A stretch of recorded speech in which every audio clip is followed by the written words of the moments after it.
And now the next case. All parties in the matter of DeMars versus Bona, step forward, please.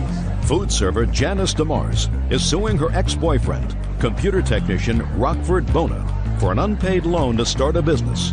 Rockford says the money wasn't a loan, it was an investment. Mr. Morris, you and Mr. Bona were in a relationship several years ago, and you claim that you made a loan to him. He was starting up a new business. You want that money back. How much did you loan him? $5,000, Your Honor. Mr. Bona says that this was never a loan. This was an investment that you made in his business. I've read your papers very carefully. I want you to tell me when you gave him the money and tell me about the circumstances surrounding you giving him the money. Okay. I met him in 1998, and July 23rd, 1999, I was over at Rocky's house, and we discussed a loan about him creating some software. So I went home, got the money, and put it in the bank. Jim came with me. So I do have a witness. I have the receipt because he gave me a deposit slip, and that was the circumstances of the loan. And I did want it back. It was never a gift. He didn't say it was a gift. All right, now you tell me your end, Mr. Bona, and then I'll make a judgment. Go ahead. All right, Your Honor. First of all, this is really not about money. It's about relationship issues. Let me hear about the money first. Okay. You worry about the relationship. I'll worry about the money. I was working for a company, and Janice here was with me when I was talking to the marketing guy about how the company was going to try to solicit investors for this software. She got excited about it and wanted to invest in it. I said, great. First of all, it's not my company, and she dealt with them directly, not I. I did not, Your Honor. Where did you put the money? I did not take the money, Your Honor. She put it in the company herself. Put it in your account. I put it in his account. He gave me a deposit slip, and I put it in the bank in St. Cloud because he lives in Ham Lake, which is 60 miles away or so. Well, did the money eventually find its way to your account, sir? Not to me personally, no. To whom? I have a receipt. Shh. To whom? To the corporation I was working for. Okay. Were you a shareholder in this corporation? No. Did they go out of business? Correct. When did they go out of business? 2000. I was never notified. He never kept me informed about any business loan. It was not a business loan. It was Sure personal. it was. You want to know why it was, Mr. Morris? And I'm going to tell you why. Because I read your complaint very carefully. This is what you said in your complaint. We discussed from the beginning that I would not get any money back for at least 2 or 3 years because that is how long he expected it would take to make a profit. But that's what you wrote. Bert, that is right, isn't it? But after 2 years, he didn't even try to pay me back. right. He never called. He doesn't. Listen to me. Listen to me. Whatsoever. This is what you wrote in your complaint, okay, Mr. Morris. So this was money, whether it was an investment or a loan. It is clear to me that the intention was that you would get your money back when the company made a profit. That was Here are your words. I'm going to read them again, Mr. Morris. That way. I'm going to read them again. We discussed from the beginning that I would not get my money back for at least 2 years because that is how long he expected it would take to make a profit. Yeah, if he would call me up, keep me informed, and let me know what's going on. He never did anything like that. Hey, it's your money. So you've got to be smart enough to call him. Yeah, I guess. You've got to be smart enough to call the company. That's your job. Well, That's your job. He took advantage of me. He So really take did. advantage of you. What does that have to do with me? You gave him money. You invested in either him or the company. Clearly, you expected to get money back. You expected Yes, to I get did. your money back Yes, from I the did. company. Well, Because it that's was a what you said in your sworn complaint. When the company made a profit, you expected to get your money back. That's what you said. Well, I expected him to let me know what was going on. There was no papers filed about the company whatsoever. My I put it dear, in- there were no papers filed that this was a loan. And There were no papers filed that this was a loan. then I do have... I, Mr. Bona, agreed to repay Mr. Morris $5,000 within 2 years because the money she gave me is a loan. I have 2 personal receipts that were signed by him, too. For? of $500 apiece. That has nothing to do with this. What are you bringing this in for? I'll see those. Okay. Let me see. Let me see those. He promised to pay me back. Shh, just a second. What is it? Here you go. Now, this wasn't the $5,000. Is that right, Mr. Morris? No, this is... This wasn't the $5,000. No. So he promised to pay you these two things. I received $2,500 from Mr. Morris and promised to pay her back. I owe Janice DeMars $2,500 for one engagement ring set, right? Now, Yes, you're not but suing for any of this, but when he gives you a loan, he gives you a note. But then when he agreed to come on the show, he comes over to my place and he goes, Janice, I'm going on the show for a favor for you. Just consider yourself a $5,000 hooker. And that's Mr. what you Morris, told me. It's Mr. ridiculous. Mr. Morris, he may not be a nice person, madam. No, he's not. Very good. You gave him $5,000 anticipating this company was going to make money. It didn't make money. It went out of business. You should have kept better Where's track the of your proof? money. Your case Where's is the dismissed. proof? Goodbye. Parties are excused. You may step out. Well, it's totally unfair because it was not a business loan. This woman is completely insane. I feel like I should get my money back. I really do. I gave him that money and he's not going to have to pay me back. I can't believe the lengths this woman has gone to sabotage my relationship with the woman I love. He came over to my house and said, you know, I'm doing this as a favor for you. The issue is about a relationship, not about money. He kept on and off in a relationship, and that's why I waited, because I thought, you know, I was being nice. She became addicted to me. But it doesn't pay to be nice. Some kind of sexual power, you know. Real estate broker Karen Hessevic is suing Richard Boudreau and Mary Whitney for making a false complaint to her employer and causing her to be fired. Order. All rise. Hello. Okay. Yeah, this is case number 244 on the calendar in the matter Hessevic versus Boudreau Whitney. Parties have been sworn in, Judge. You may be seated. Ms. Hessevic, it is your complaint that because of the defendant's conduct in reporting certain behavior that really never happened on your part, that you lost your job. You want to be compensated for that. Is that Yes, correct? That's correct. And the defendants say that they had some business dealings with you. They found your conduct unacceptable. They reported that to your boss, and they had a legitimate right to do that. Yes, Your Honor. Okay. What kind of business were you in? I sold the gutter cover to keep debris out of gutters. And how long had you worked for them? About 4 or 5 months. How did you find the defendants, or they found you? They called in, I think, on a radio ad. Is that true? That's correct, Your Honor. Yeah. Okay.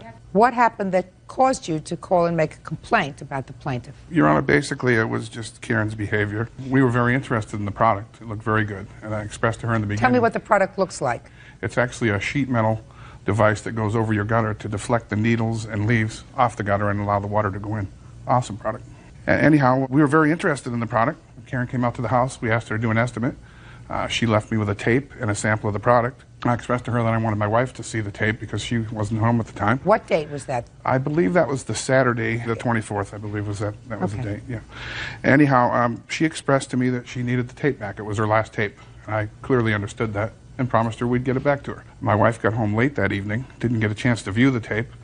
The next day, she did, which was a Sunday. We in turn decided at that point that we had some friends that would be interested in the product as well. So we figured we'd hang on to it till Monday and get it back to her. Over the weekend, Karen left several nasty grams on my telephone, on my cell phone, expressing her desire to get the product back. The tape back. Right.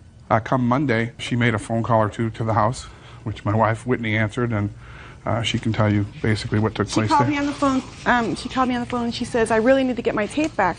And I said, well, I got a friend that owns a gutter company, and I wanted to let them see it to see if they thought it was credible, that it might work. And she goes, well, I really need to get my tape back. I says, well, do you only have one tape? She goes, yep, I only have one tape. I go, well, okay, fine. I said, come get it. And she did. On what date did she come? It was in? on Monday evening. Okay. Which would have been the 26th, Your Honor. Okay, Yeah, so what 26. happened when plaintiff came and got the tape? At that point, Your Honor, I'd arrived home from work, and I got a knock on the door, and it was Karen. She was obviously upset. I said nothing at first, went and got the tape, handed it to her, and said, I apologize that you didn't get it back as quick as you wanted based on the messages I retrieved. She was obviously upset. She got cranky with me and, grabbed it out of my hands and was obviously not real happy about the whole thing. And I said, Karen, the product that you're representing is awesome. I love it. We're interested in it. But the way you're treating me, I'm not going to buy anything from you. Her response was, I don't want to sell you anything. And I said, fine. Then I asked her to leave, or I'd call the police. Now, several days went by, and I got a subpoena served to our house, and it referred to a Bruce Hesevic who was suing us for something. Now, I never met a Bruce. I haven't got a clue who Bruce was. So I was shocked. I didn't know what it was all about. In doing further research, I recognized the last name, which is on the back of her flyer, Hesevic and then Karen. So What kind of subpoena did you get? I got a small claim subpoena that said my wife and I, who she never met, Your Honor, were being sued for loss of income, libel, malicious behavior, slander, and so on. May I see it, please? Sure. Now, in between during that week's period of time, had you in fact called the plaintiff's employer? Yes, ma'am. Well, you left that part out. I beg your pardon, sir. ma'am. I did call the gutter people I spoke to, Mr. Steve, and I expressed my interest in this product. And I said, a lady named Karen came to our house to show your product over the weekend, left us a tape. We wanted to view the tape for a longer period of time. She took it back, was very upset with me for keeping it. Can you please send me another tape? And he said, well, you're saying Karen? And I'm saying, yes, Karen. He says, well, I have no Karen working for me. He goes, there is a Bruce that works for me in that area. You sure it wasn't a man? I says, no, it was a lady named Karen. Fine, I'll send you a copy of the tape. Then a short while after that, we had a sheriff come to our house looking for us. We weren't there. We had a PTA meeting. My boys told us. And then you got served with Served this. after, yep. Okay. And then I went down to the courthouse and filed for a jury trial, figuring I'm going to get this thing out in the open. Okay, now I got you. Bingo. And it would be fair to say that in your conversation with Mr. you voiced some displeasure with the salesperson. Absolutely. You did. You said, I don't like the way I'm Absolutely, being treated. I didn't like the way I was treated. No, I'm a sales manager, Your Honor, and I think when you want to make a sale, you're Okay. nice to people. Bruce and Karen, same person? Yes. Okay, so that's both you. Mm-hmm. Now, when you went to work for this gutter cover company, did you interview with this Mr.? Yes.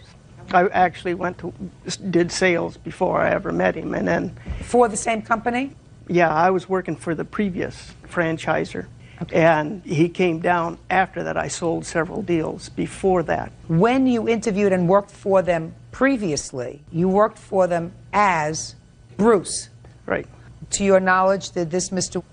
know that you were also Karen? We had talked about it. I called the office and said that there would be a person as Karen out there, and that my hair was long, and that people do see me as a woman. You intend to maintain that persona? Yes. My problem, Ms. Hesevic, is that you seem to ascribe some behavior to the defendants, which is actionable. Why do you believe that they do not have a right to call your employer and say, I'm dissatisfied with the kind of treatment that I got from your rep. I like the product. I'm interested in buying the product. And if your employer decides, for whatever reason, to let you go, why do you feel as if you have the right to sue the defendants? Because when I talked to Steve on Tuesday, he told me that the severity of their complaint against me was such that he had to believe that they were telling the truth. I told him they were not telling the truth, and then I told him exactly what happened. And as she said, she told me to come out and pick up the tape. On the phone call, she did not say that. She hung up on me. And I have copies of the phone call that was made to him. He said I made several threatening phone calls. You went out there to get the tape? Yes. No, I said What nasty grams. I didn't say phone call. Nasty grams. Yeah, on my cell phone. When you went out there to get the tape, tell me what happened. Well, I got out of my car. Their kids yelled from the top of the deck that the lady from the gutter is here. And I heard her yelling at her kids, I don't want to talk to her. Tell them to go down to the basement door and talk to the father. And so they came out and told me that. So I went around under the deck into the basement door that they have there. He opened the door part way and handed me the tape. And he said some remarks to me. And I said, well, you promised to have it back to me by 5 p.m. on Saturday. I said, you never called? He said, oh, yes, I did. But I was at home from 3 o'clock all the way till 10 o'clock at night. There wasn't one phone call. I have a message machine on my machine. There you go. That's why you didn't answer it. And sorry. No messages were even left. Nope. That's So? true. So, yeah. So? And, yeah, so he didn't call to say he wasn't going to meet me. He could have left a message machine on there. He knew that the So what tape did you was say to important. him? He made some comments, and then I told him that I had to use that for sales, and that as he knew I had appointments on Monday morning, I didn't get the tape till 7 o'clock Monday night. And? So He says, well, you're losing more business. You forget the golden credo, Yep. which is the customer's always right. Want me to deliver the damn tape? I'm sorry.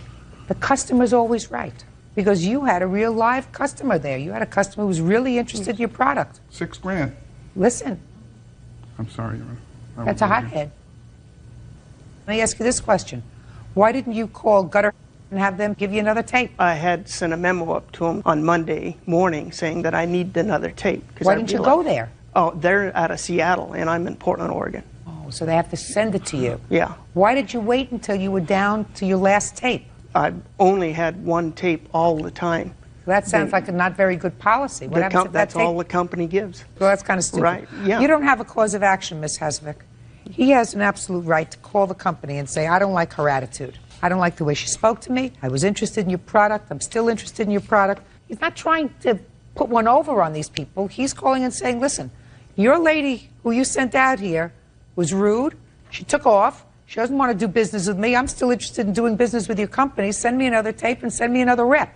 And if by virtue of that statement, Mr. let you go as the rep for the company in your area, so be it. It may also have been that Mr., and I don't know, he's not here, was not happy about not knowing what gender person was going out. He thought it was one gender, and it turned out to be a different gender. That's possible, too. That coupled with what they said, listen, I don't need this aggravation. But they have a right to call. Yes. They have a right to make a complaint. That's what the First Amendment's all about. So your claim is dismissed. That's all.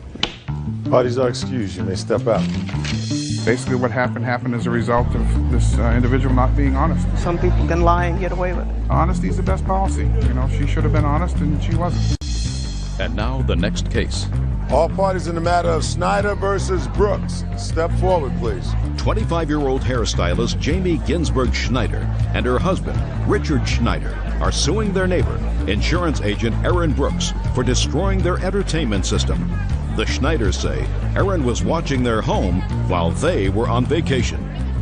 Mr. Schneider, the defendant is a neighbor of yours. That's correct, ma'am. And according to your complaint, you went away on vacation. Is this your wife? Yes, ma'am. And you had a house sitter there to take care of your dogs, and the defendant volunteered also to check on the dogs in the evening. That's She had a correct. key to your apartment. According to you, when you came a time when you discovered that some entertainment equipment was either damaged and or missing, or was substantial loss on your part for this entertainment equipment, some sort of game station, television receiver. Ms. Brooks says that there was a terrible storm. And when she came down to check on the dogs, she also checked on the equipment, lights, everything. and she found that the equipment wasn't working, so she took it up to her house, right? Correct. To do something with it. And she immediately, when questioned about it, put it back, and she doesn't know anything, right? Correct. Can I see the estimates for the damage? Yes, ma'am. The first one is the original receipt for the game center. That was the replacement receipt, and this Just next give me receipt, what it cost to replace it. I believe the totals came to about $1,533. The game station was $213. Right. A television, $250. And for the replacement home theater, it came to $770.91. What's the home theater? That includes a home theater receiver as well as speakers, speaker wire. Well, was all that destroyed? No, ma'am, it wasn't destroyed. However, the speakers that went with the original one were incompatible with the newer model to replace that actual home theater receiver, so they needed to be purchased in order to work with the new receiver. So my question to you, Ms. Brooks, is you had an agreement that you would come in the evening and check on the dogs. Is that right? Yes. What were you thinking about putting your hands on any of their equipment? Well, we went in, Candace would watch TV there every night. I would go in and sit with the dog there and bring it up to my apartment. Bring what up to your apartment? The dog. So you brought the dog up to your apartment. It's not what I asked you. You took entertainment equipment from their house to your house, and I'm asking you why. Well, because all the lights were out and nothing was working in the apartment, and So? same thing in mine. So I did check their stuff. The Xbox would not come on. Everything else did. Why did you take it to your apartment? I wanted to see if it would work up there. I did not know what was wrong, and I just checked Well, it. they didn't ask you to do that. Well, I know that, but I just I took it upon myself to do that. There was other people in the apartment. 3 other people had keys. That's okay. It was 2 Just a second. I don't care. Other people did not take equipment. I mean, that's burglary. Madam, you had no permission to do that. You had limited permission. Your limited permission was to enter the house to look after the dogs. You had no permission to check the equipment. You had no permission to touch the equipment. No permission to remove it from the armoire where it had been housed. No permission to take it up to your apartment. No permission to try to see if it worked in your apartment. You had no permission to do that. That's burglary. What? Ms. Brooks also told us when we got home and noticed all the damage that she was entertaining friends the night that she took the equipment out of the house, and she did not want to bring the friends into our apartment for fear of something happening. So she decided to take the stuff upstairs to her house. That way they could use it in her apartment instead of being in ours. And you had this conversation with her? Yes, I did. Yes. Yes. Yes, what? I did tell her that. Why did you tell her that? Because I was honest with her when I called her, and she So then called why me. didn't you just give me this story that you didn't take the stuff up there, you just took it up to see if it worked in your apartment? I did. Well, we did have people over there. We So lived you were down there playing together. with the equipment? Yeah, we used it. An idiot. Judgment for the plaintiff in the amount of $1,233. That's all. Parties are excused. You may step out. You need to own up for your responsibilities. Did not break it. I didn't do any of that. Just make sure the people watching your belongings are trustworthy. And now the next case. All parties in the matter of LeBron versus Patberg, step forward, please. Receptionist Peggy LeBron is suing former friend, mechanical engineer Greg Patberg, for walking through a plate glass window in her home. Peggy says Greg was drunk on vodka. This case is really sort of interesting. Miss LeBron, your husband was arrested. Yes. Because he went to shoot some of your neighbor's dogs with a BB gun. Correct. And as the police were taking him away, he told you to go and get the defendant, who was a bail bondsman. Well, before that, Your Honor, he came back into the house. He got into an altercation with the neighbors because they saw him shooting at their dog.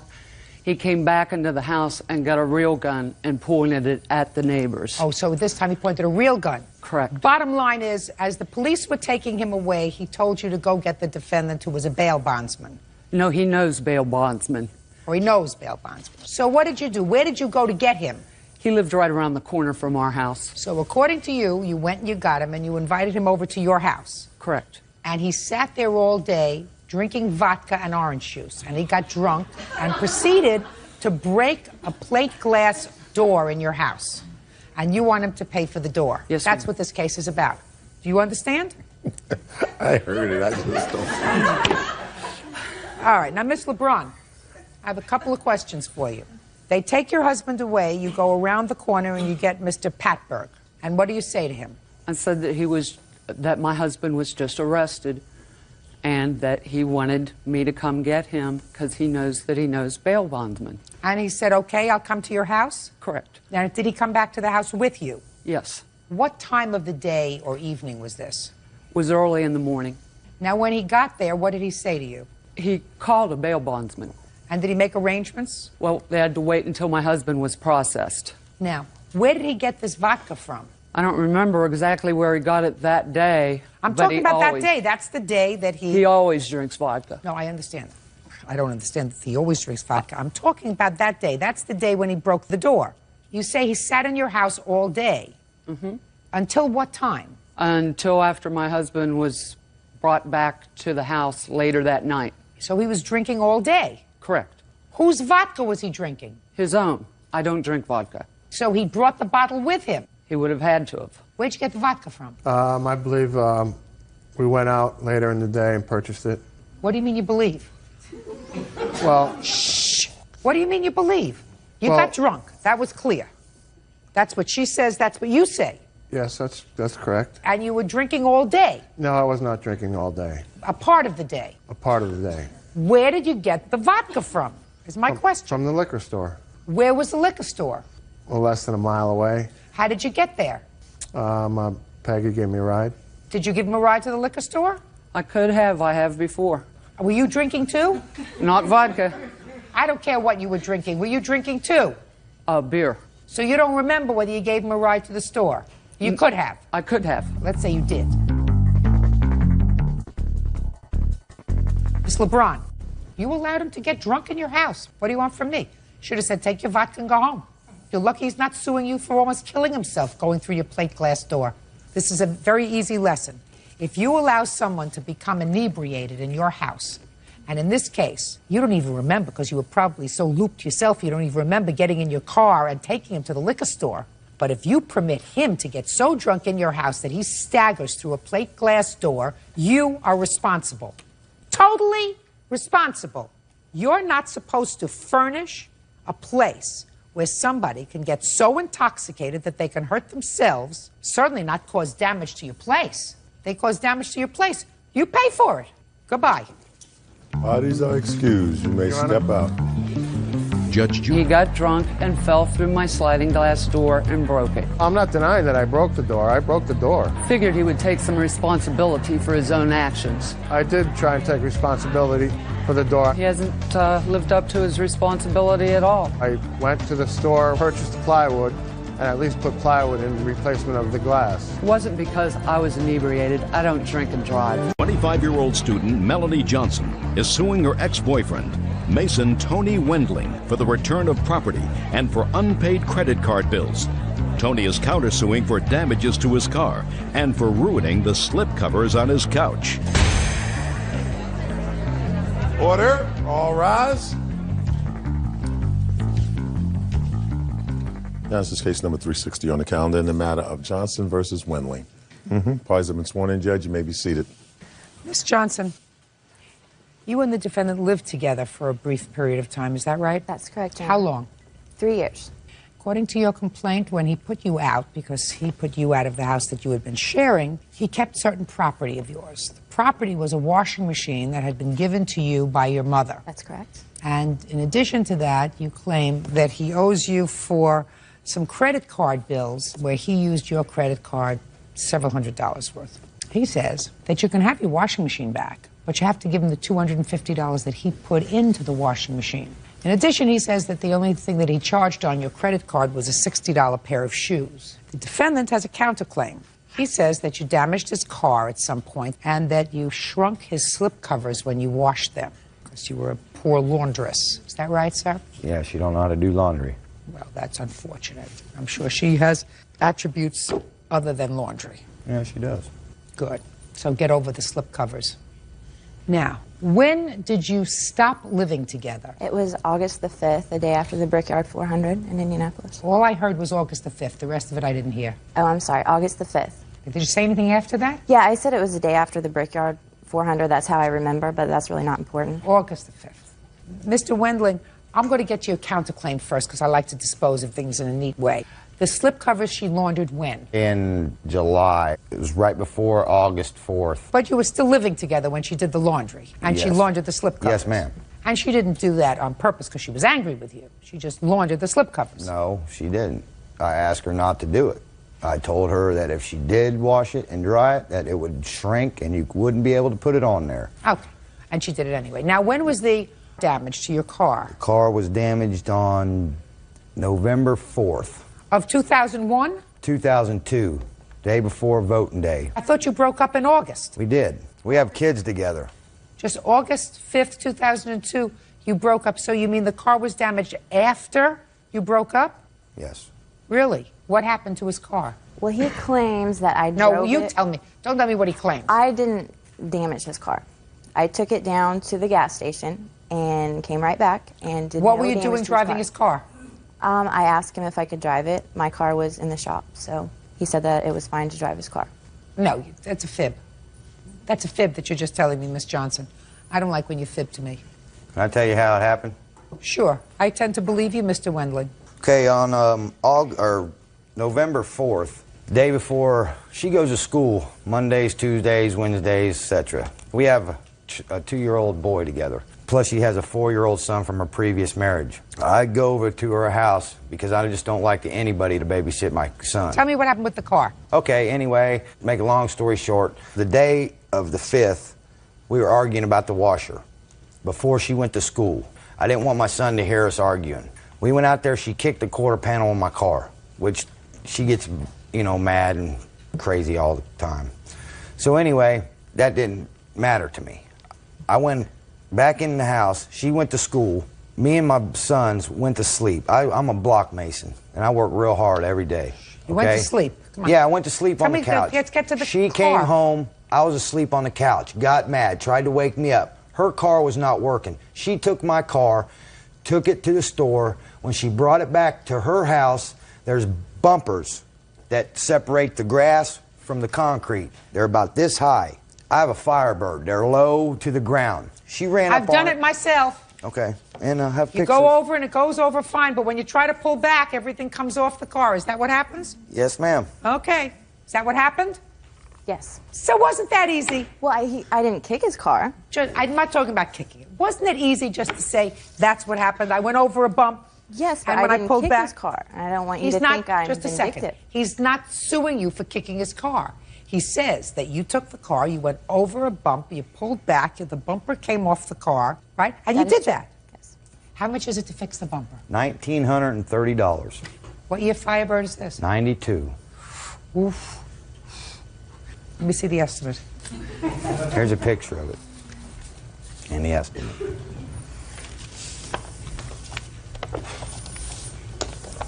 And the kick dent is involved in that 1932. Is or is not? It is. And she's wrecked all my cars, Your Honor. Every car that I've owned, she's wrecked. All right, I can find the fender, because that you're not interested in, right? Well, yeah, I'm interested in it. You just told me a minute ago that you Well, were going she's to forget suing it. me, so I'm going to sue her back. Shh, just a second. I mean, what's right? 3 hours painting is 2 hours and 85. Okay, now let's talk about this washing machine. Your mother gave you a washing machine as a gift? Yes, she did. Did Mr. Wendling put down $250? No. He says he did, but he did not. Tell me about it. Well, his birthday is in the end of June. He acts like the whole month of June is like his birthday month, so he does. And he didn't give me any money at all in June. We were arguing in July, and he didn't give me any money in July. So I don't know where he's getting that he gave me any money whatsoever. Well, could you please tell me when the washing machine was purchased? It was in June. Who went to purchase the washing machine? I did, and I put it on my mom's credit card. Can I see proof of that? I don't have it with me. I asked her for it, and she didn't give it to me. So. Oh, I don't have it. Because she said, I'm tired of talking about this, is what she said, because we've been going round and round about this. Well, so that's ridiculous. what she Can I said. say something? Sure. Like I said, I was a block mason, so I got concrete all over my clothes. I've had 3 washers on my back porch for months because they're broke. Okay, she puts 12 loads of clothes in a 6-load washer and What does that have to expects do it. with it? Listen to me. My- What date was the washing machine purchased? I have no idea. I didn't go and buy it. All I did was come home and there was a brand new washer in my. But I wanted to go buy a $100 washing machine from the appliance store that didn't cost no $600. I don't need no computerized washing machine to wash clothes. You don't wash clothes. She washed the No, clothes. I wash the clothes. But I I've wash been doing her slip laundry covers. ever since I've had the washer. I bring her clothes to my house, her and her sons and my son's clothes. I wash them, dry them, fold them, and bring them back to her. What a great service. Yes, that's what I don't think. know. I don't know, Miss Johnson. I wouldn't ask for the washing machine back. Right. That's what I'm thinking. Yeah, he sounds I wouldn't like ask a really for the great washing guy. machine back. That's a great gig. Real cases, real people. Judge Judy. Melanie Johnson says ex-boyfriend Tony Wendling owes for the return of property and for unpaid credit card bills. Tony says Melanie damaged his car and shrunk the slip covers to his couch. Okay. How am I supposed to know what your mother paid for the washing machine? I don't know. Like I said, Well, I don't know. asked If you her. don't know, I don't know. How am I supposed to know that? I don't have anything, so. Well, where did you buy it from? At the Home Depot. Where did you think you were coming to today? You come to a court, you say, listen, you go to Home Depot and you say, I lost my receipt. I bought this washing machine here a few months ago. Could you please either give me a duplicate bill or something to show what the washing machine cost? Well, I don't have a car, and he won't let me drive his car anymore after the incident. Well, I know. She wrecks them. So you don't know how much the washing machine was? Yes, it was $300, around $300, a little bit more of a tax. You can call my mom and ask her. I'm not calling your mother.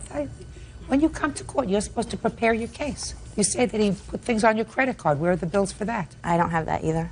What do you have? I have pictures of some of the stuff he has. I don't want to see pictures. I'm asking for 2 main things. I need a bill for the washing machine, and I need a copy of your credit card statement because you said he put $600 worth of stuff on your credit card, and you don't have your credit card statement. No, so you have nothing. So your case is dismissed. Now let's get to your counterclaim. I think that she drove... Put your hand down. Sorry. Put your hand down. I find that she drove your car without your permission, and she damaged it. And they want $1,930 to fix it. $230 of that is to take out the dent in the... You said she kicked your car. Yeah, well, initially... boost they got. Speak not. Initially, you said to me, I'm not interested in kicking, I'm just interested in what she did to the bumper. So I have deducted $230, leaving $1,700, which I am awarding you, sir, on your counterclaim. Do you understand? Yes, ma'am. Good. Goodbye. Parties are excused. You may step out. Well, he was portrayed as a really nice guy, and really he's not a nice guy at all. Everybody has opinions. He tries to make himself to be like this great person, and he's really not. I do her laundry every day. As far as him taking my laundry and doing it, he doesn't do that. He just tried, and everybody was like clapping. That is such a lie. He doesn't do that. Fold it and bring it to her. It's like, you know, what more could you want? There's a lot of bitterness and anger, and I think that's what it's over. Stuff happens to everybody. I mean, yeah, you get angry. I probably need to move like out here and let him stay back in Indiana so we can be like really far apart. Don't let girlfriends drive your cars. Don't get involved with men that are 10 years older than you. Medical biller Melanie Howenstein is suing her stepdaughter, 24-year-old retail clerk Christina Howenstein, for assaulting her with a pitcher of beer. Order. All rise.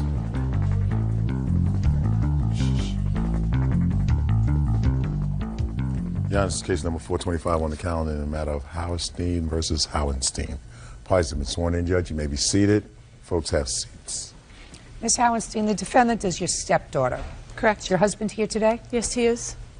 How long have you been married? April 2002. According to your claim, your stepdaughter assaulted you in a bar. Right. She said that she was merely defending herself and you hit her first. Is that right? No, she hit me first, and then I spilled beer on her first, and then she hit me. Hit you first? Yeah. You were retaliating? Yeah.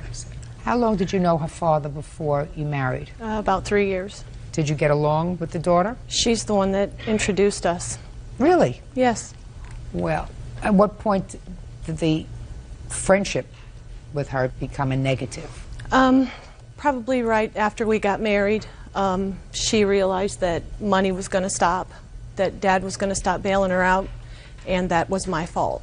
So shortly after we were married. When was this alleged assault? October 26th. Tell me about it. I had gone to a bar in another town with my friend Glee. We got there about 9 o'clock.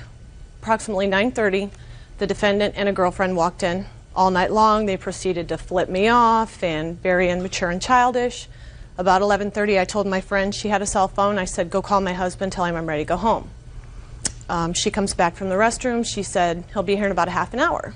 About 20 minutes later, the DJ announces that they're starting the big contest. We had no idea what it was even involving. By this time, people are standing. I can't see anything. My friend Glee stands up. They start the contest. She comes down and she said, oh my gosh. And I said, what? She said, your stepdaughter was just on the dance floor, totally naked. And I said, excuse me? By this time, I feel a tap on my shoulder and my husband's standing there. He asked me what was going on. I said, I don't know, I didn't see, but Glee just told me that Christina was naked on the dance floor. Well, the contest proceeds. What kind of contest was it? It was a temporary tattoo contest. Go ahead. So she comes back, she won the contest for a t-shirt. Looks over her shoulder, sees her dad standing there. She looks at her friend, she starts to giggle, and she says, oh, my dad's here. So she comes running over to talk to him, and he put his hands up like this. And she's, Dad, Dad, and he put his hands up like this, and he said, you know, Christina, you made me really proud tonight. And she snapped. She lost it. She was screaming at him, F you, I hate you, you're worthless. And then she went through everybody that was with us, and F you, and F you, and F you. And I stood up, I put my coat on, I said, you've drawn enough attention to yourself. I'm taking my husband, we're leaving. I went to take a drink of my beer. She smashed my hand. The beer went all over me, the floor, everyone. I went to throw my beer back at her. The glass fell off the front of my hand. She claims it hit her in the chin. Turned around to walk out. She picked up half a pitcher of beer and slammed it, hit me in right here in the head, and we left. Do you have any medical records? I do. See them, please. You have pictures, ma'am? I do.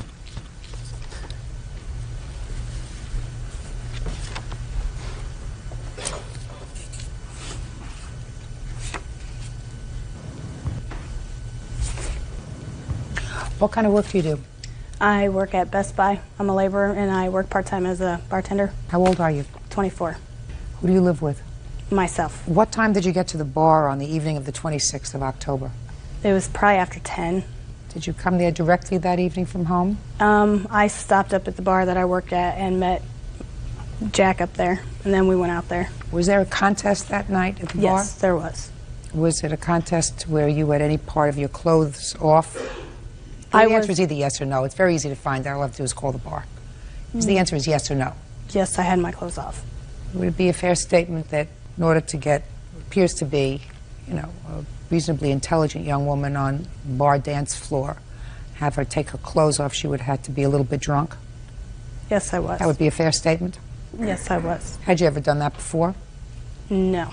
Would it be a fair statement that when you saw your father there, that you were a little embarrassed? No, I didn't even know he was there.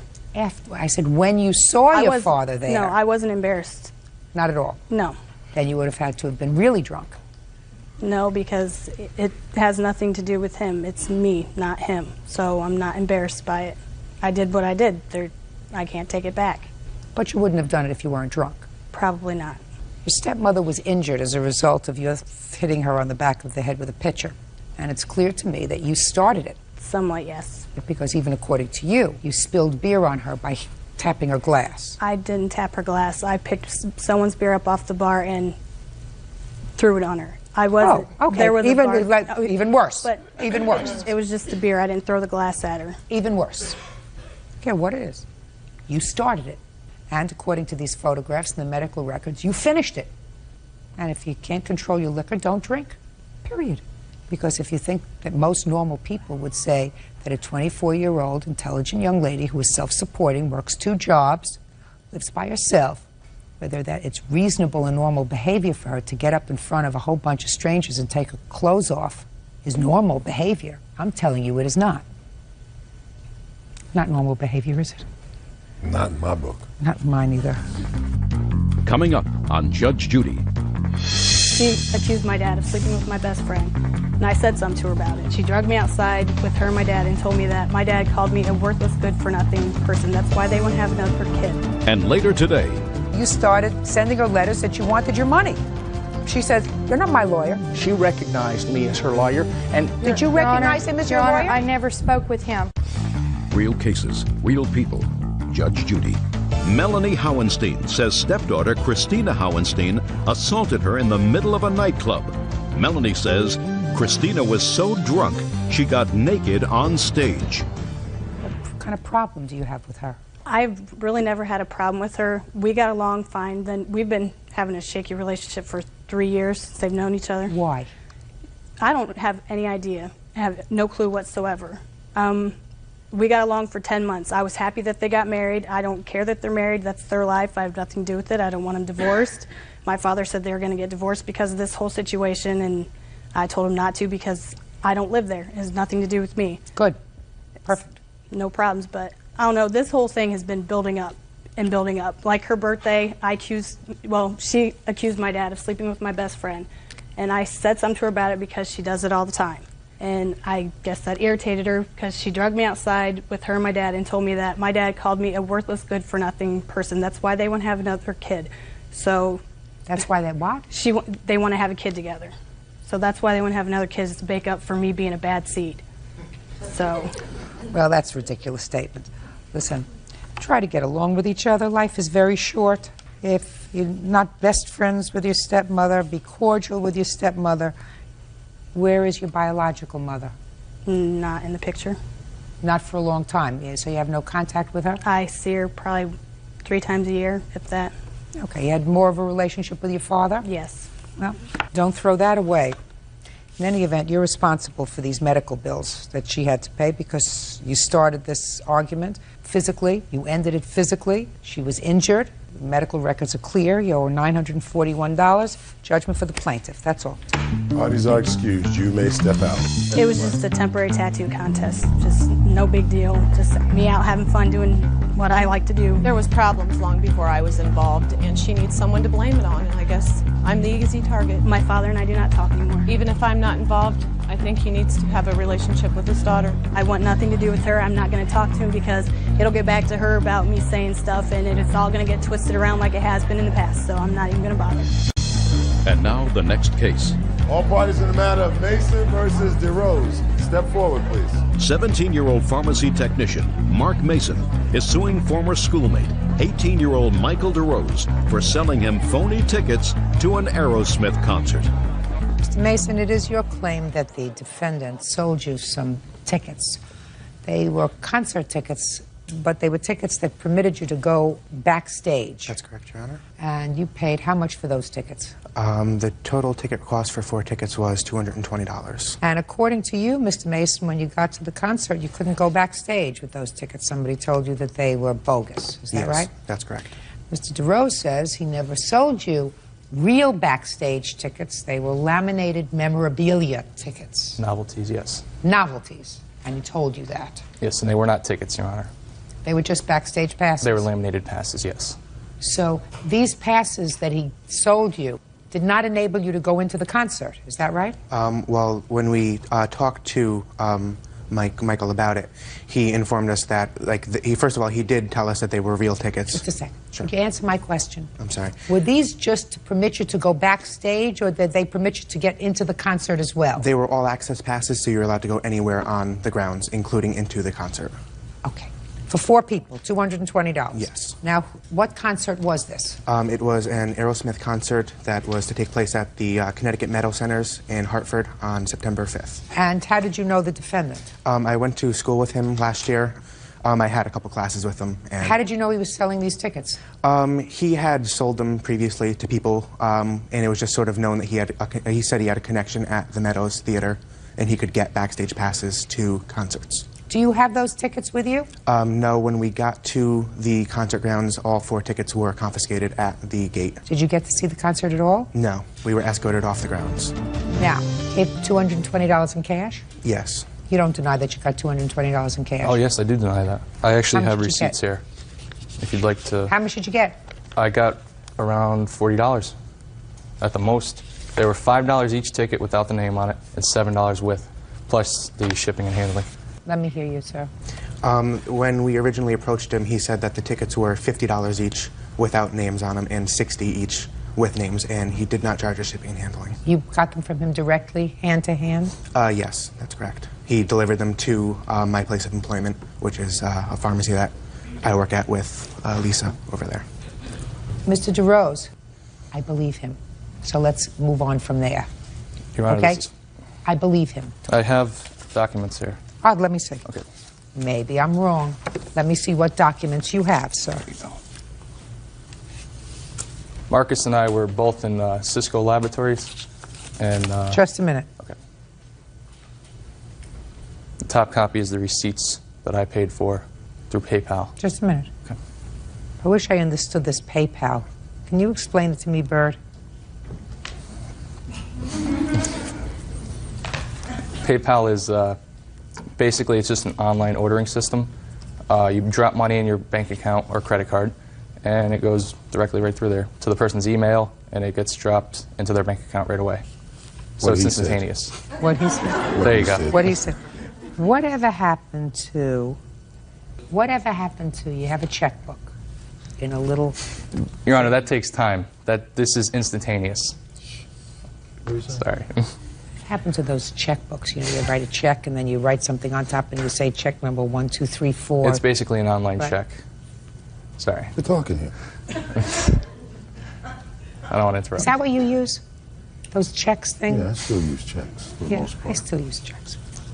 Would you show this to Mr. Mason, please? Because I don't understand it, but maybe he does. Now I want you to take a look at that, Mr. Mason. All That's that a is thing. the- Shh. Sorry, Your Honor. That's a thing from PayPal. What do you have to say about that? All that is the way. I didn't. Okay. I am actually not involved in PayPal, so I couldn't tell you what this is. I mean, he may have gotten the tickets through this, but... But that's not your... You didn't have anything to do with that. No. That's not your receipt. No. You don't know anything about that. Nope. You don't use PayPal. No. Your Honor, that's how I purchased the tickets. I don't care how you purchased the tickets. Who cares about how you purchased the tickets? That's how he got them. What difference does it make how you purchased the tickets? No, the prices are on there where you paid for the tickets. Yes.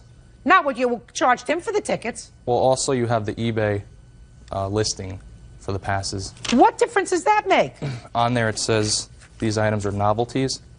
And What? Mark... Let me ask you, what difference does that make? Your Honor, as I was stating before, Marcus and I were in the same classroom, and we were always on the computer playing video games. Oh, get lost. Listen to me. He says he paid $220 for the tickets, and I believe him. I still believe him after you show me this stuff, that he paid $220 for the tickets. They were 4 tickets. He was supposed to go to a concert. He got to the concert. They confiscated his 4 tickets because they said they were bogus. No, they were passes. They were not tickets. That was clearly stated, and everyone that Marcus talked to that actually got into backstage concerts with them knew that they needed tickets. I don't care what anybody else knows. He never Old had Marcus tickets. over here, maybe he's not as smart as all your other friends. When he pays Mark's very smart, $220 actually. for 4 tickets, he thinks that he's going to at least get to hear a song. Right? And he got to hear nothing. Your Honor, Judgment he for never- the plaintiff he in the never amount of purchased $220. Goodbye. Parties are Yeah, excused. goodbye. You may step out. Numerous times we asked the defendant if the tickets were real and if we would be allowed into the concert grounds, and he did tell us numerous times that indeed we would. For $60, that's a little low. He may have purchased them through eBay or PayPal, but he told us that he had a connection at the Meadows that was getting the tickets for us. If Marcus actually had tickets, like he originally stated, maybe it could have been a whole different situation. Model Sherry Eckert is suing her ex-boyfriend, guitar player Mark Zavon, for unpaid loans and rent. Mark is countersuing, claiming Sherry sabotaged his career. Order. All rise.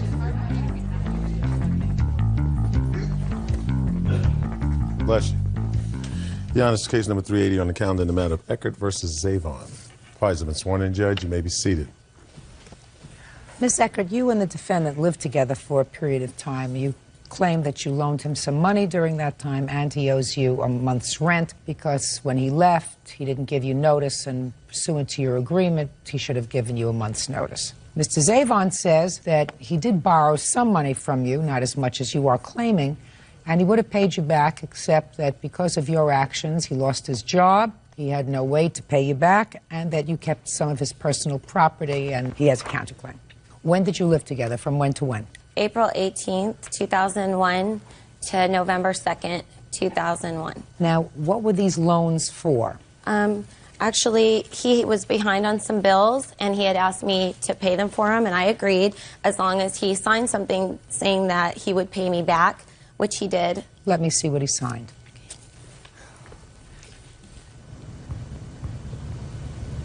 I'd like to see that as well. Absolutely.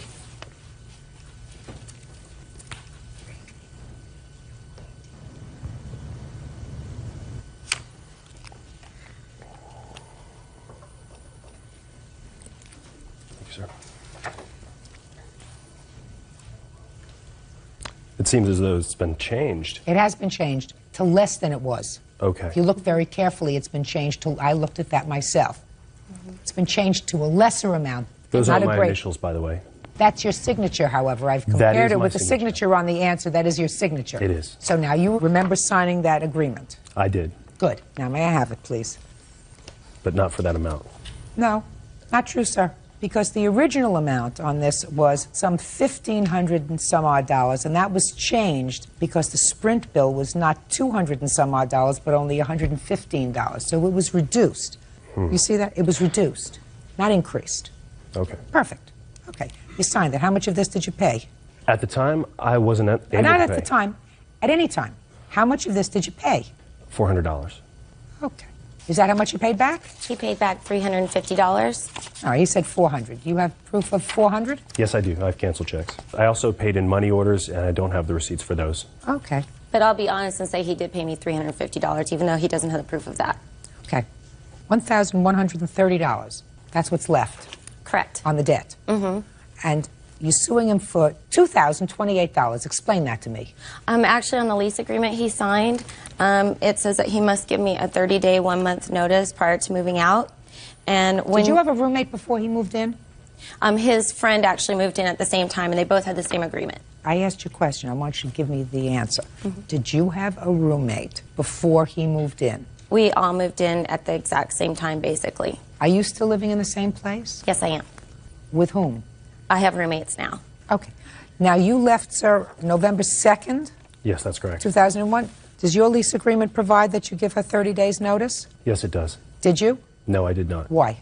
Because she caused me to lose my job and sabotaged my career. Okay, now let me hear your reason why she caused you to lose your job. Okay.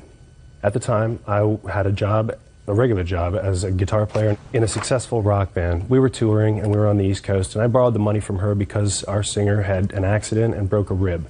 I didn't have any money to pay the bill at the time, and so she offered to pay it, and I accepted. She said that I could pay her back when I had the money. However, over the next few months, she became very jealous, and it started getting really out of hand. She started calling me nonstop. She started going through my mail. She started going down my phone bill and calling every number on the phone bill. As a matter of fact, I have a phone bill here where her notes are evident, where she was looking for whether it would be a man or a woman answering the phone, and whether or not she would approve.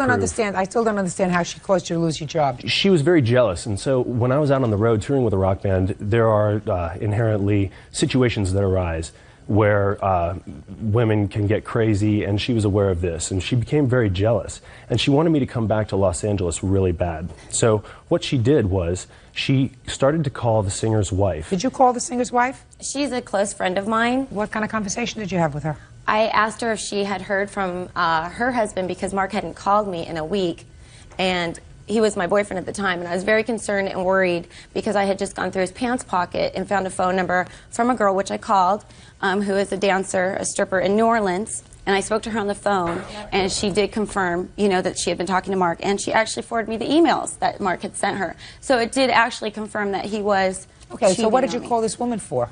She's just my friend. I just wanted to know if she had heard from them. I was trying to call him and contact him because we were in a relationship. So if I hadn't heard from him in 3 days, I was very upset. I was seeing, you know, I was under stress, and I was seeing, you know, I had lost some of my hair because of stress. I mean, it was just very, very bad. But he actually, after I found out, how did that cause you to lose your job? She's told her so many stories that she finally, the singer's wife that is, finally started to call the singer and tell him that she was filing for divorce, she was going to take their daughter, and that he would never see them again. And in order to keep the peace in his family, he had to let me go. I would have done the same thing. That's true, sir. That's a lot above my system. Judge Judy continues in a moment. And later today, Did you borrow her pants?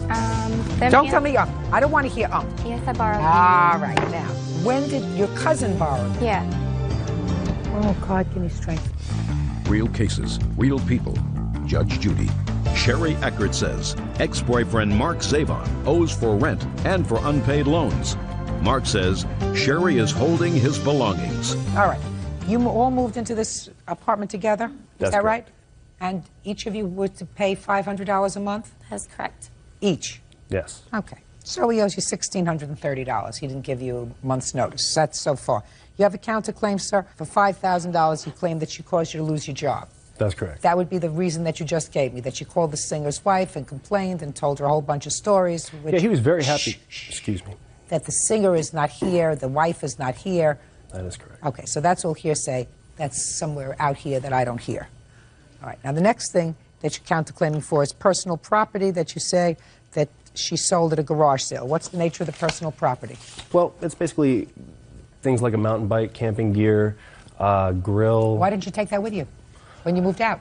At the time, I had just flown back from Battle Creek, Michigan. They dropped me off in the middle of nowhere, you know. So I had to find my way back to Los Angeles, and I had a U-Haul. I went to get my stuff. So you got a U-Haul? Yes, I did. And I started to load my stuff into the truck, at which point Sherry came home, and she started to throw my stuff out into the driveway and damage my stuff. And I was just trying to get out of there as fast as possible. I just wanted to be gone. Yeah. And so I did my best to get everything I could. Yeah. But I was unable to get everything. That was in November of 2001. Is that right? And I've tried to get my stuff back since then. Well, what have you done? I asked her if she would give me my stuff back, and she said that she would if I paid her the money that I owed her. So I began paying her some money in order to get my stuff back. But I never received one thing. She would say that she would give me the stuff back, and then she would change her mind. And I never did get one thing back. Go ahead. Your Honor, actually, the camping gear he's talking about is a sleeping bag, which I purchased. Here's the receipt. And Well, you purchased it for whom? For when we were going to go on a camping trip, but it was been returned. It got returned within the same week. It was so a gift. When he's talking about camping gear, it's something I own. The things that he's talking about are my things. He got everything that out of there. Just a he was second. talking Let me about see your list. Let me see your list. The bike, I don't even know what he's talking about. He never left a bike or any property there. There's nothing there. Mountain bike, space heater. I never saw it. I don't know what he's talking about. Weight bench? That's actually Todd's, his friend's weight bench. It's not his. What about the incline bench? That's also Todd's. That's not Mark's. I don't know what she's talking about. This is all my property. Well, then I feel like he had a U-Haul that was a huge truck, and before I got home, he had the whole thing packed. So I don't know why he didn't just take anything that he felt was left behind. I don't know either. And I don't know why. And I don't know why he waited for a year to come after all this stuff. Anyway, in any event, you didn't pay any rent. Is that right? I paid rent right up until the time that I was No, you didn't pay any rent after you moved out, did you? No, I did Right, not. then you should have come to get all this stuff. I tried to, but she wouldn't let me come over, and I didn't want to come over if it... Then what you do is you go to court. That's do you understand? true. Yes, what you I do is you sue. What do you expect her to do? Hold on to all this stuff for a year? I tried to get it back continuously, though. Then what you tried by going to court, just like you did now. I understand. And you do so promptly. Yes, ma'am. It's easy. It's easy for her. She's got an IOU. IOU makes it easy. A lease makes it easy. But you don't leave a whole bunch of stuff, if this is your property, for a year and then say, oh, by the by, I want my property back. So you forget about that. You owe her $1,630. Isn't that what I said? $1,630? $1,630. Pay the money. Goodbye. Please excuse. You may step out. It was a jealous nightmare. His unfaithfulness and his cheating and his liaisons with groupies on the tour bus actually was the breaking point of the relationship. She really didn't like the whole idea of someone being out on the road. He couldn't stay faithful. And now the next case. All parties in the matter of AG versus Horry, step forward, please. Rebecca Agee and her fiancé James Crane are suing their former friends Scott Horry and his wife Sarah for moving expenses and the value of personal property. The Horrys are countersuing for lost wages and emotional distress. Mr. and Mrs. Agee, you and the defendants had been good friends. According to you, you were living in Oregon. Is that right? Yes, Your Honor. And both couples decided that they would be better off in their lives if they relocated to Iowa. Now, who came from Iowa? We did, Your Honor. So you agreed to sort of split the costs of moving and travel together. And once you got to Iowa, Mr. and Mrs. Horry were going to help you find a job. I don't know whether you were going to live together, but hopefully you would both live happily ever after in Iowa. Okay. Well, it didn't work out that way. And according to you, things turned sour on the trip. You claimed that the Horrys owe you for expenses, property that they kept, mental anguish, and you also want them to pay for your trip back from Iowa to Oregon because it didn't work out. Mm-hmm. They say that they thought everything went along just fine. They have a counterclaim because they say that you aggravated them.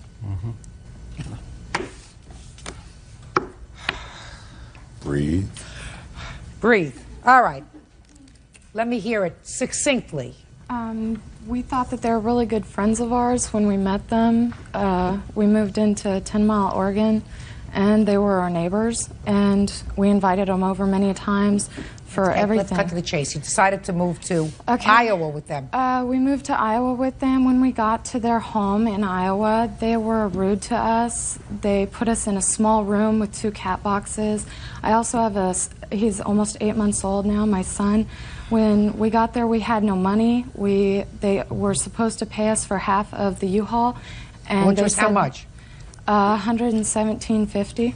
And they said that we owed them money instead. What did they owe you money for? We paid for everything, including the trailer.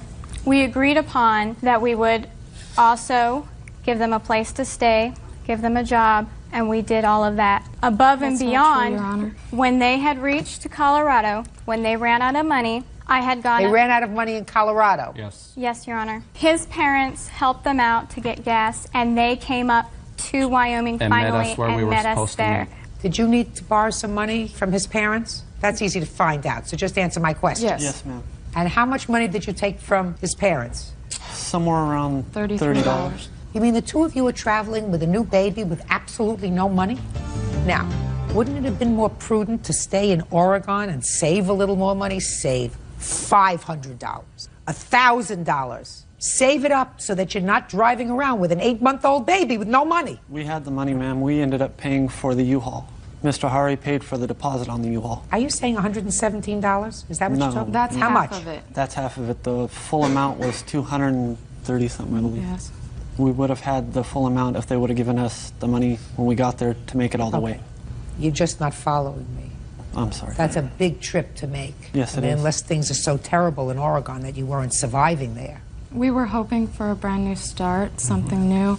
They guaranteed him a job when You we got can't there. guarantee anything. No, you don't rely on anybody for anything. Yeah, we've learned that the past Well, you couple don't. months. All right. His parents gave you $30 for gas. Did you ever pay him back? No. We haven't made it that far Okay. yet. What's next? When they reached Cheyenne, Wyoming, I went up to Becky, knowing they had no money left, and said, "Would you rather me pay for the rest of your gas to get to Iowa since you have no more money left?" And that was the new agreement. Okay, and you had no money for, just a second, and you had no money for gas. Right. So how much did you pay for gas for their car? Approximately around $200. And we also were paying for food, which was a new agreement, so we had no problem with that. And we What are was the not new- suing for that.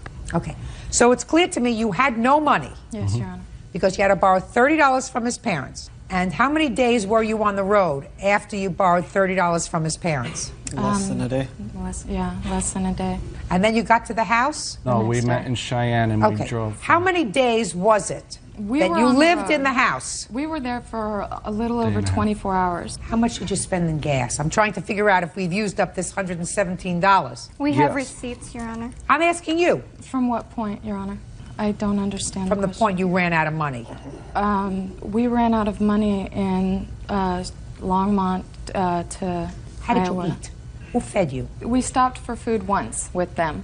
And What that about was when it. you got to the house? You said they put you They in a had room. no food at They the had- house. Yeah. They had no electricity. We had to clean out the refrigerator. Just a second. So how did you eat that day? We didn't. We went and bought them Pizza Hut. Yes, we We had bought Pizza Hut. them a whole bunch of food.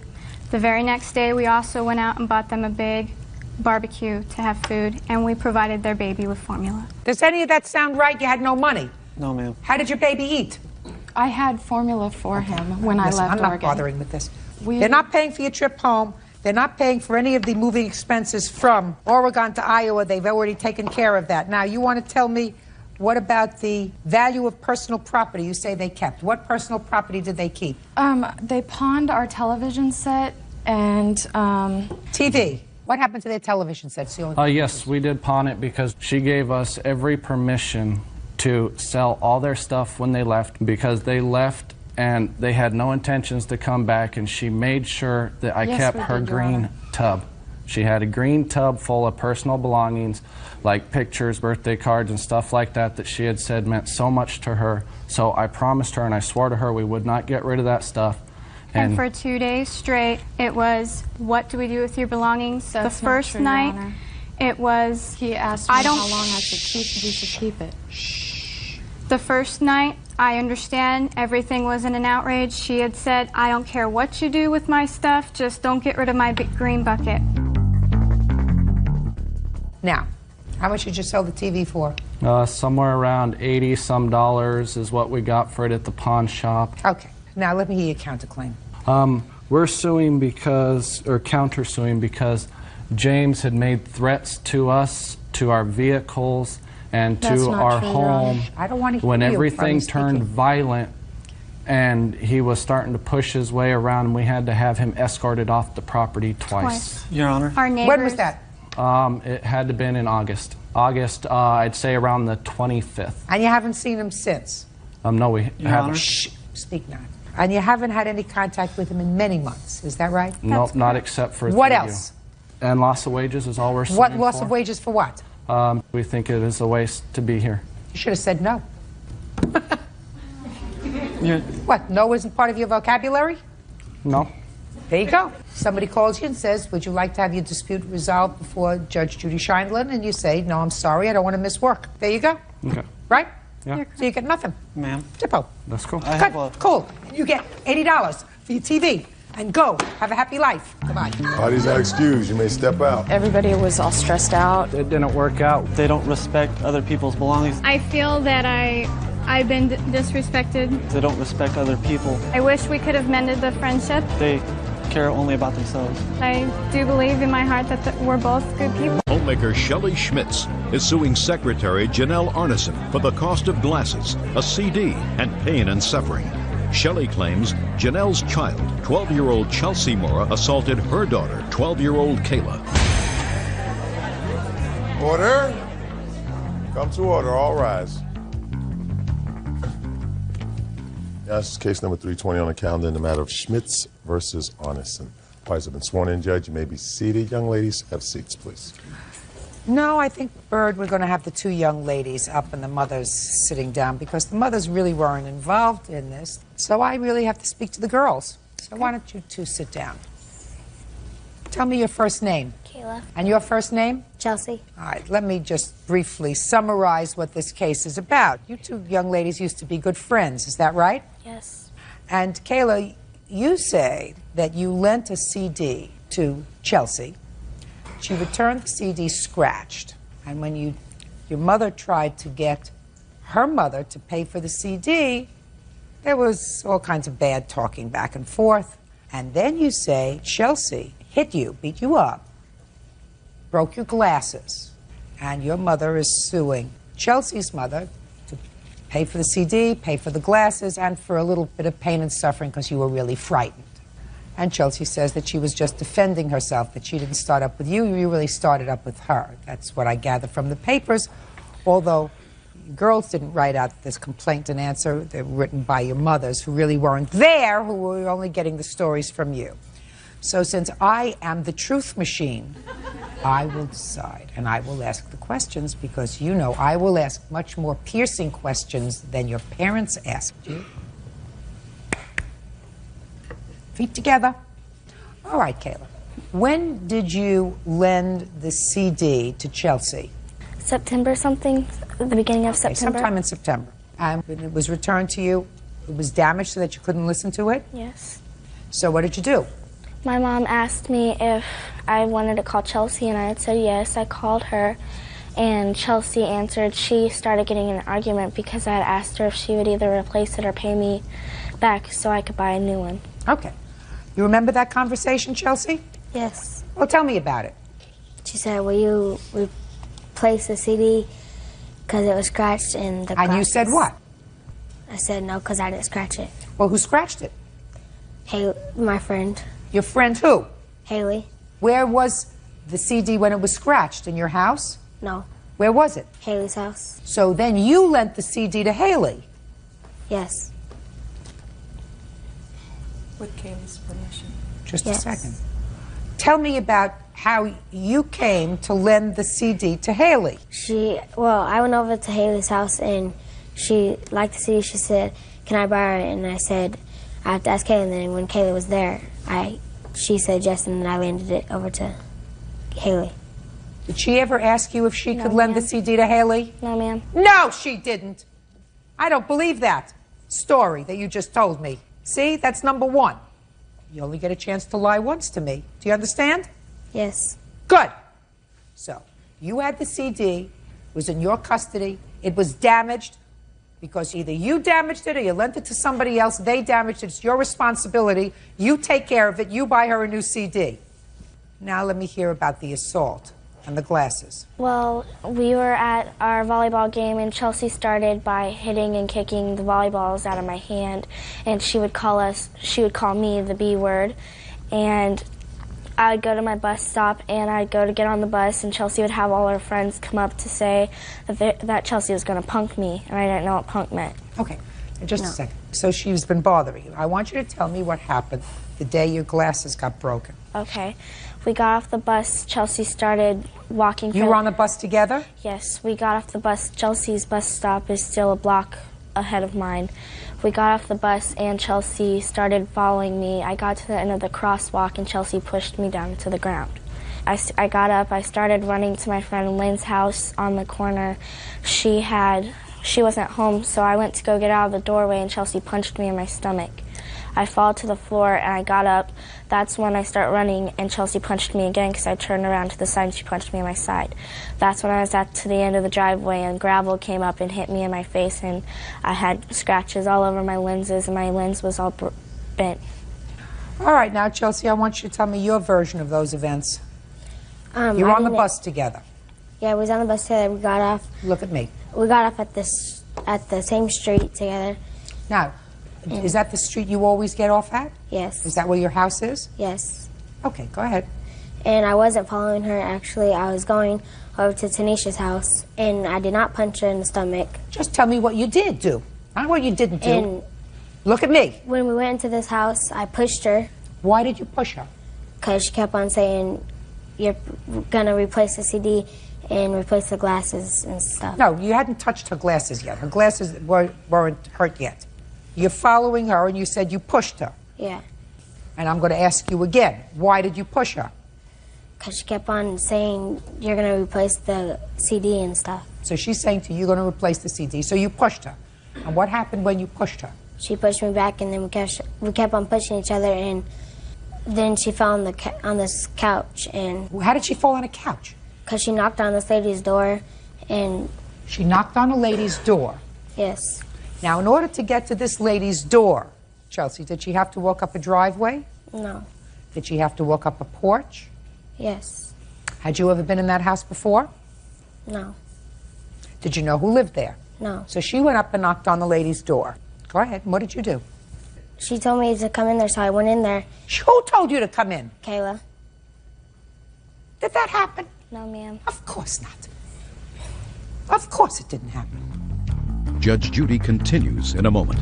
Unless you take control of this not fully cooked 12-year-old, you are going to suffer, but so is she. And when you say to me, I believe my daughter, I say, you are hopeless. And later today, your answer is so ludicrous that I wonder whether you told your parents you were coming today, whether they tried to discourage you.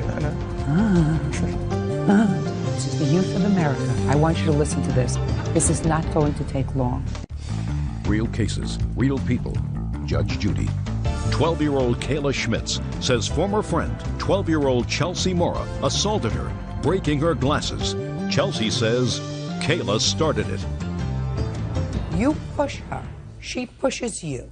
She falls down. Then she goes into some person's house to get away from you. You follow her. Now let's hear the rest. No, she told the old lady that lived there that she was going to call her mom. She wanted me to come in there to talk to her mom. So I went in there and she pushed me and then I pushed her back and she fell on the couch. Oh, go ahead.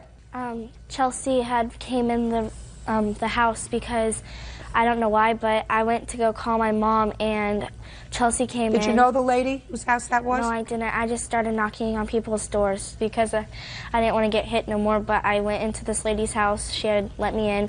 I went to go pick up the phone. She had Chelsea and April coming in her front door. They were coming in. You mean she was with somebody else? Yes, April. Miss Jackson, that was the lady's name. Miss Jackson had April and Chelsea come in. Chelsea pushed me. I hung up the phone. I pushed her back. Chelsea pushed me. I fell into the corner of Where Miss was Jackson's April car. during all this time? Just watching her. You didn't tell me about April. April got off the bus stop with me. Mm-hmm. You're going to have your hands full with her. Do you understand? I've been in this business a very long time. And if she managed to put this over on you so that you actually believe this story that she's telling, then you are creating more of a monster than she already is. We understand each other? Yes, ma'am. Good. Let me see the glasses, please.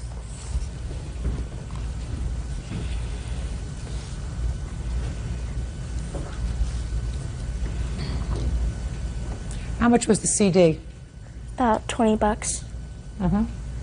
How much is it going to cost you to replace the glasses? I've already replaced them. It How was much were they? $136. Are you both still at the same school? No. You changed schools? She did. Why do you think she changed schools? Because she moved. Did it have anything to do with her? Yes. No. Did it? Yes, ma'am. Now you can step up. You too. When did you move? October 15th.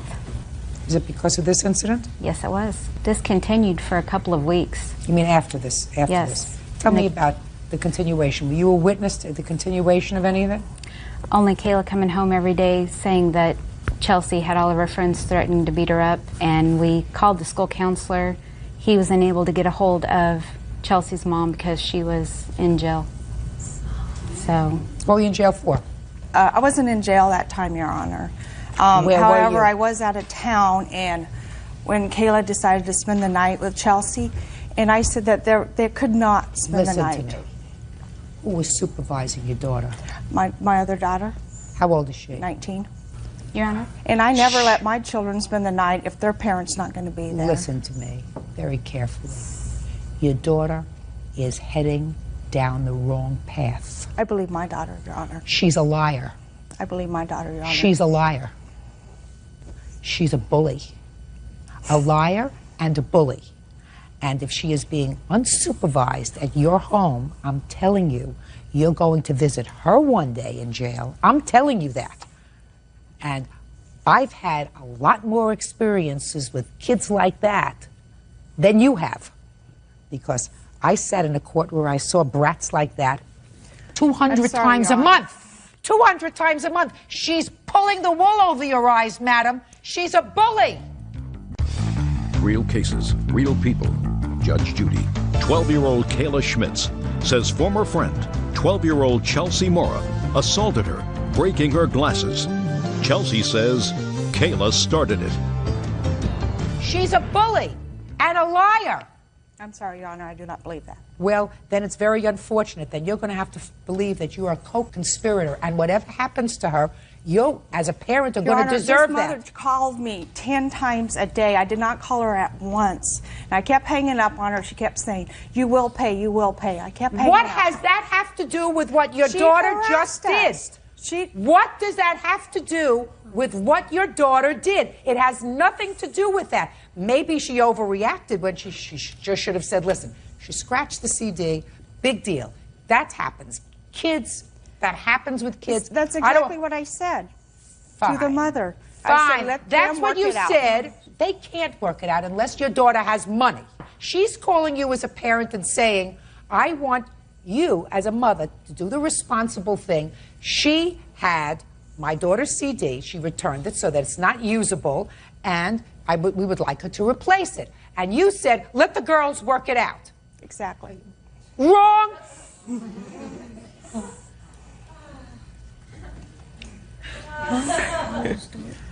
Let me explain something to you. Let me explain something to you, why I look at him, so you'll understand.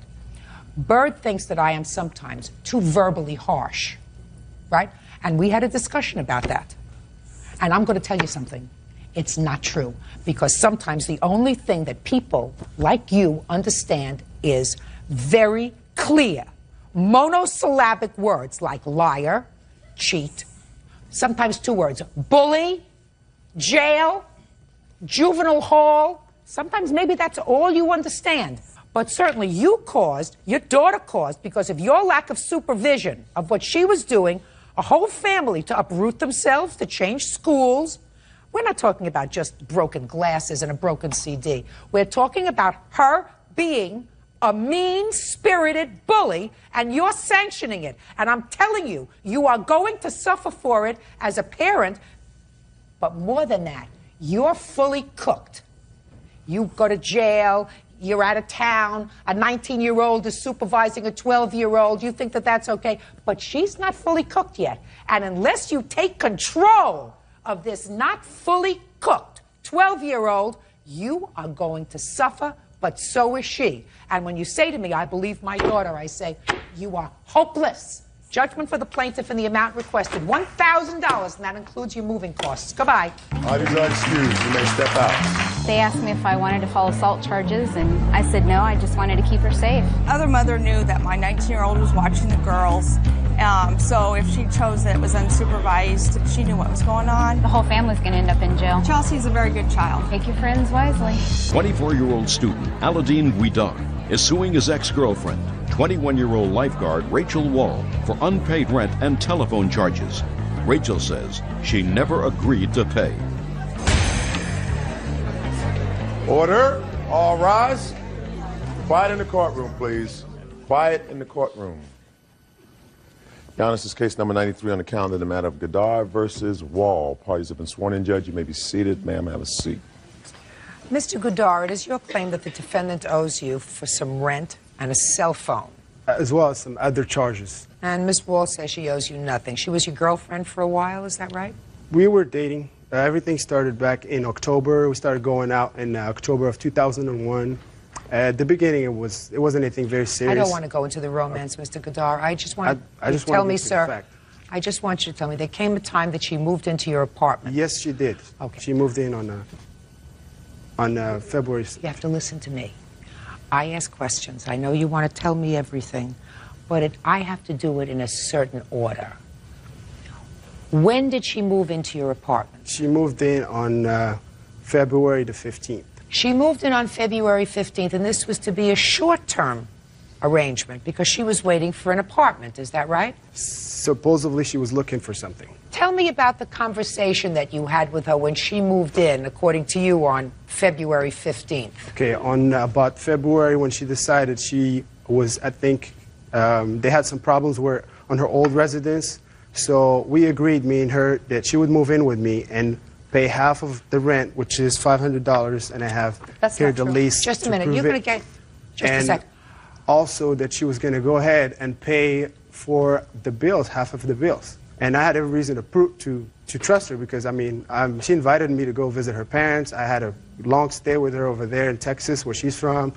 You know, great people, great family, and, you know, I had every reason to trust her. I said, okay. So she was having some financial difficulties, and she said that she was expecting some check, I think some investment check. So I said, okay, you know, pay me at the end. And when Tom came in, where I said it was in the beginning of April, exactly April 10th, and I said, look, you need to pay me for the past 2-month rents and pay me for your phone bills. She said, okay. She started, okay. 2 days later, she said, okay, we're breaking up. I'm moving back to Texas. And what she did was she did transit and move in with Amanda. Okay, and from there, you know, she did the same thing with Amanda, and this is my witness exactly, and she did the exact same thing with her. And I have a whole lot of mail right here to prove it. Mr. Guidar, are you ready for me to ask you questions now? Oh. Sure. How long had you been living in this apartment? I've been living there for over a year. And were you living there It's alone? a house, actually. House. And you've been living there alone? I've been living there with my brother and another roommate. And how many bedrooms are in this house? There's 3 bedrooms, but she agreed that she's going to share. Just answer my questions. 3 bedrooms. 3 bedrooms. You have 1 bedroom? Yes, I do. Your brother has 1 bedroom. Is that right? But me and Rachel were dating. Listen to me. I don't want you to think, Mr. Guidar. Listen to me, Mr. Guidar. I don't want you to think, sir. She was taking 50% out of my closet, so I think she was sharing my room right there. She was, Who do you think is smarter, you or me? You think because you're trying to get 1 step ahead of my questions that you're smarter than I am? On your best day, you're not as smart as I am on my worst day. So I want you to pay careful attention to my questions and answer my questions. And you'll answer them truthfully, or else I'll wring you out to dry. Do we understand each other? You have 1 bedroom. Correct? Your brother has 1 bedroom, correct? And then there was a 3rd roommate that had a bedroom, correct? That's 3 bedrooms. So it would be fair to say that when Miss Wall moved in with you, she was staying with you in your bedroom. Is that a fair statement? That's a fair statement. Good. Wasn't that easy? You see, there might be a chance for us. Now, your share of the rent was how much, Mr. Guidar? It was $500. So the rent on the house was $1,500 a month? Mm-hmm. Is that right? It was 1,475. I was paying 500 since I was having the largest room. And you always had the largest room. You didn't just get the largest room when Miss Wall moved in. Yeah, with you. I always did have it. When Miss Wall moved out in April, did you find someone else to move in? And no, I didn't. So you're still in the big bedroom by yourself. Is that right? Yes, I am. You see, he's trying to think, Bert, you know, and it's really so interesting to watch the mind. Where is she going and what is she doing? All right. So, before she moved in, you're living in the big bedroom all by yourself, paying $500 a month rent. According to you, she moved in on February 15th. I would like you to show me a piece of mail that she received at your house during the month of February. I didn't open them. It's No. my You mail. just, we have postmarks. Yeah, postmark, sure. Take a look at postmarks. Exactly. That's smart. Bert, would you help him out to show me where the postmark is? Yeah. In February, she carried all her mail. Just listen to me, sir. She would live there. Just listen to me. Find me February. I cannot find February. Right on. And the reason for that is because she lived there and she had all the mail when she was living with me in February, which means she kept it with her. Now when she moved find out. me March. She lived there in March as well. March, I know March. She said she lived there. Yeah. From March 1st until How can April I have 15th. a piece of mail of hers for March if she lived there? Because maybe you kept it. Maybe you kept the envelope. No, I didn't keep for anything proof. from her. Nothing. She kept everything she had. All Now, this is that mail, all her mail? All the mail that I have. Is that all her mail? Yes, it is. And that's all her mail? You kept that mail? I kept receiving it. He wouldn't give it to me. You kept that mail? Not- You want to go to federal prison? Not true. Do She you want to never go to asked- federal prison? Keeping her mail?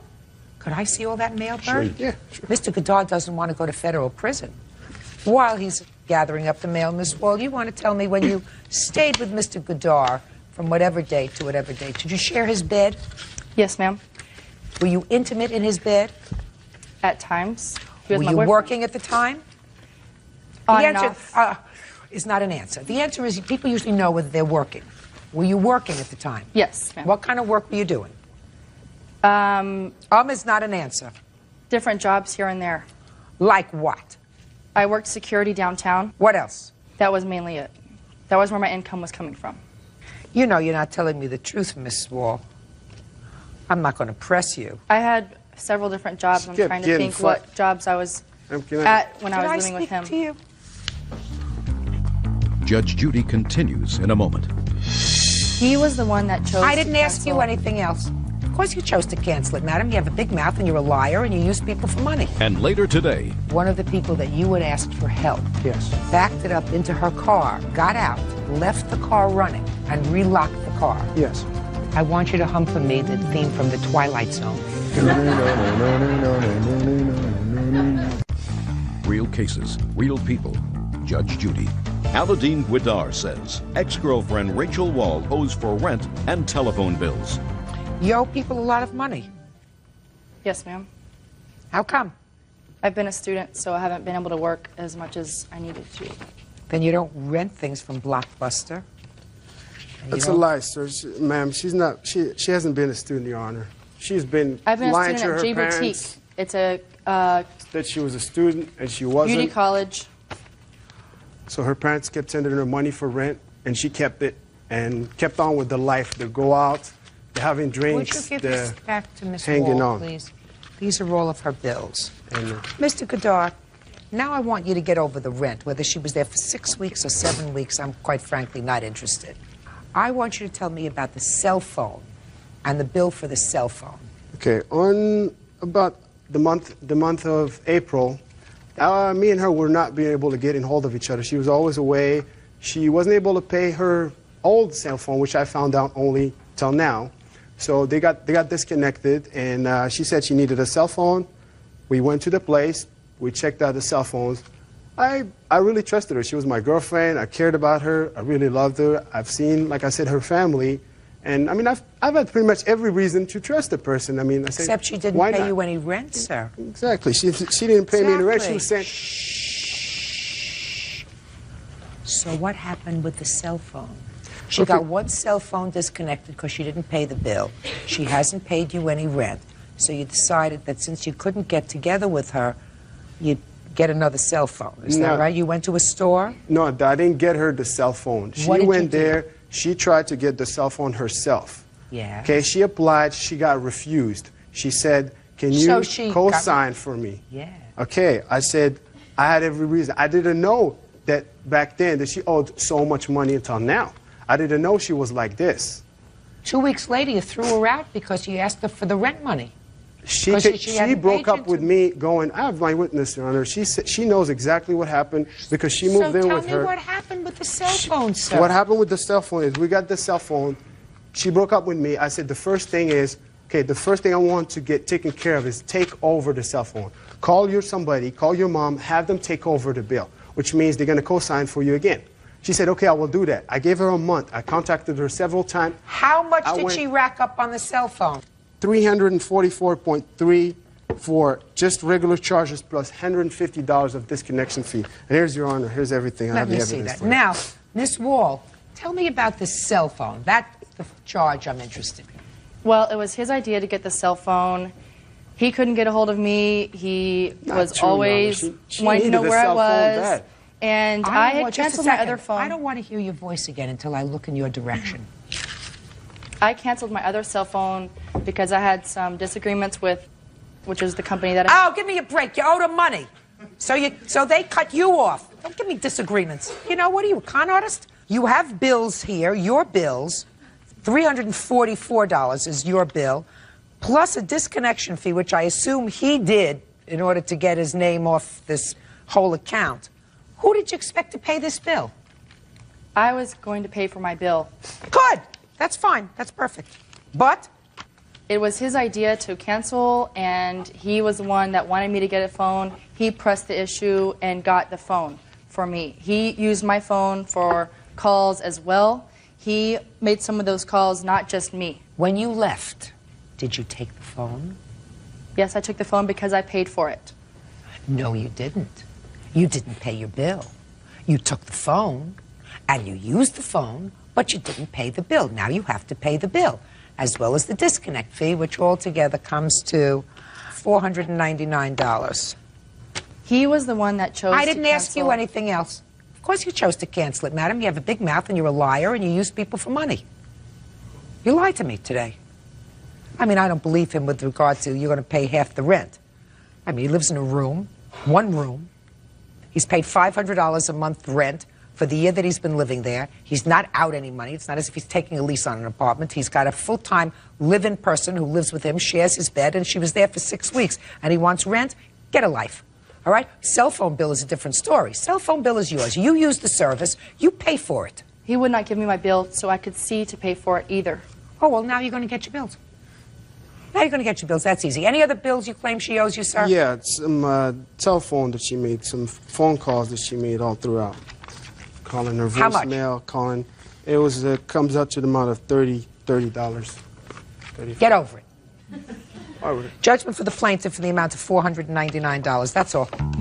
Parties are excused. You may step out. He was involved in a lot of drug usage. Like the judge says, she was a liar. Everything escalated into an argument or a fight. She cheated on me. I wanted out of this relationship for a reason. Uses a lot of people. She's just going through people like underwear, so I don't know. 21-year-old caregiver Nicole Kitchen is suing her former live-in boyfriend, rehab specialist Tristan Johnson, for pouring bleach on her clothes. Tristan is countersuing for throwing his clothes out the window, breaking his glasses, and vandalizing his car. Order. All rise.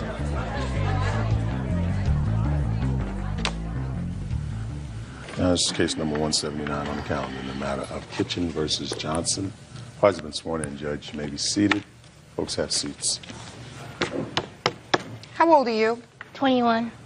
And you? I'm 20. You're too young to be living together. Do you know that? Yes. I read these papers, and it's sort of like you were playing in a playpen, like 2 3-year-olds. Didn't you ever learn about working and playing well with others? Yes. How long were you living together? In our apartment, we were living together for almost a year, but before that, we lived together for a year and a half. Ah. Now you tell me what date it is that you had this big fight. It was February 23rd, 2002. And you were living together, still living together at the time. Yes.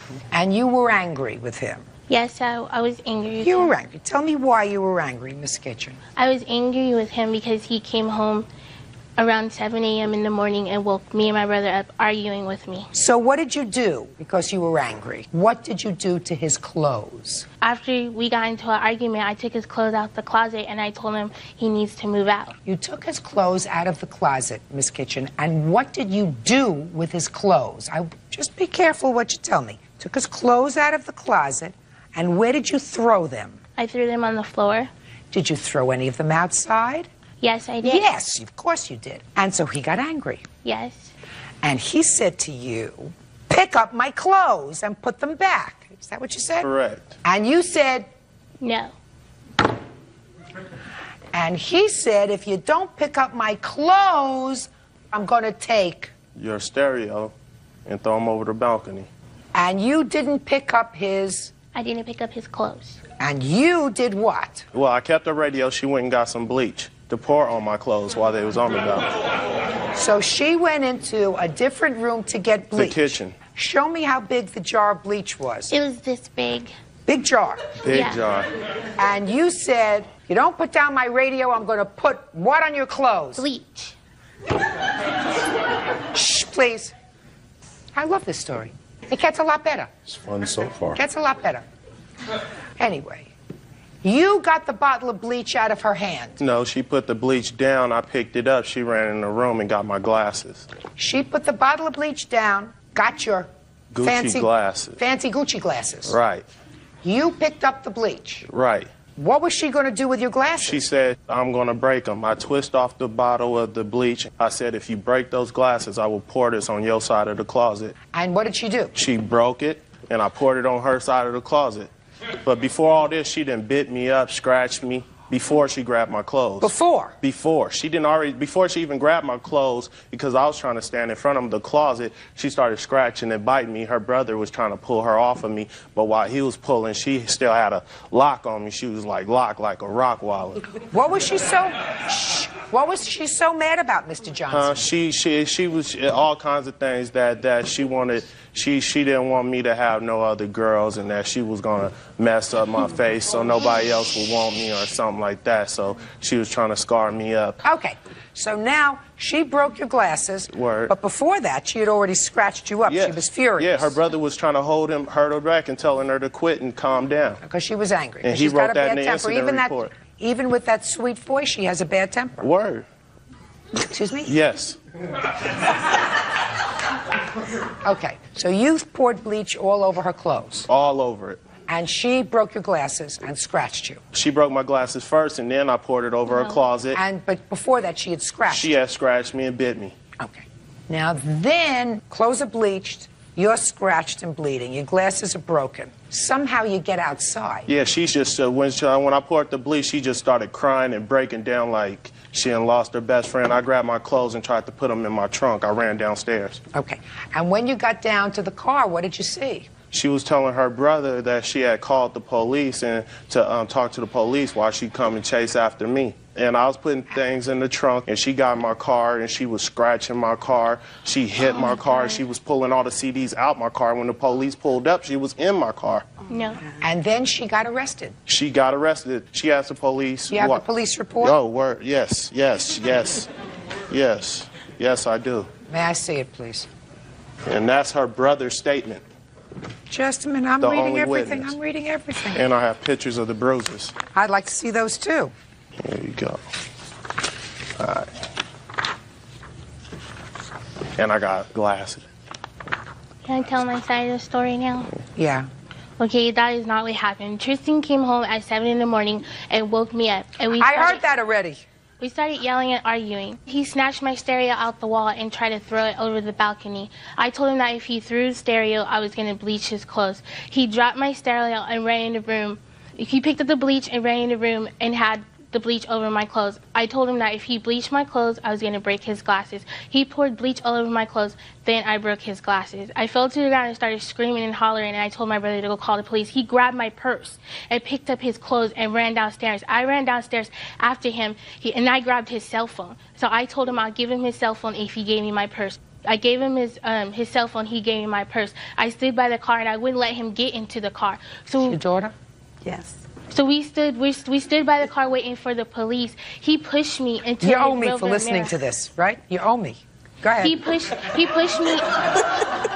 He pushed me into his rearview mirror. That's how his rearview mirror broke. I didn't have no keys in my hand, so I did not key his car like he said I did.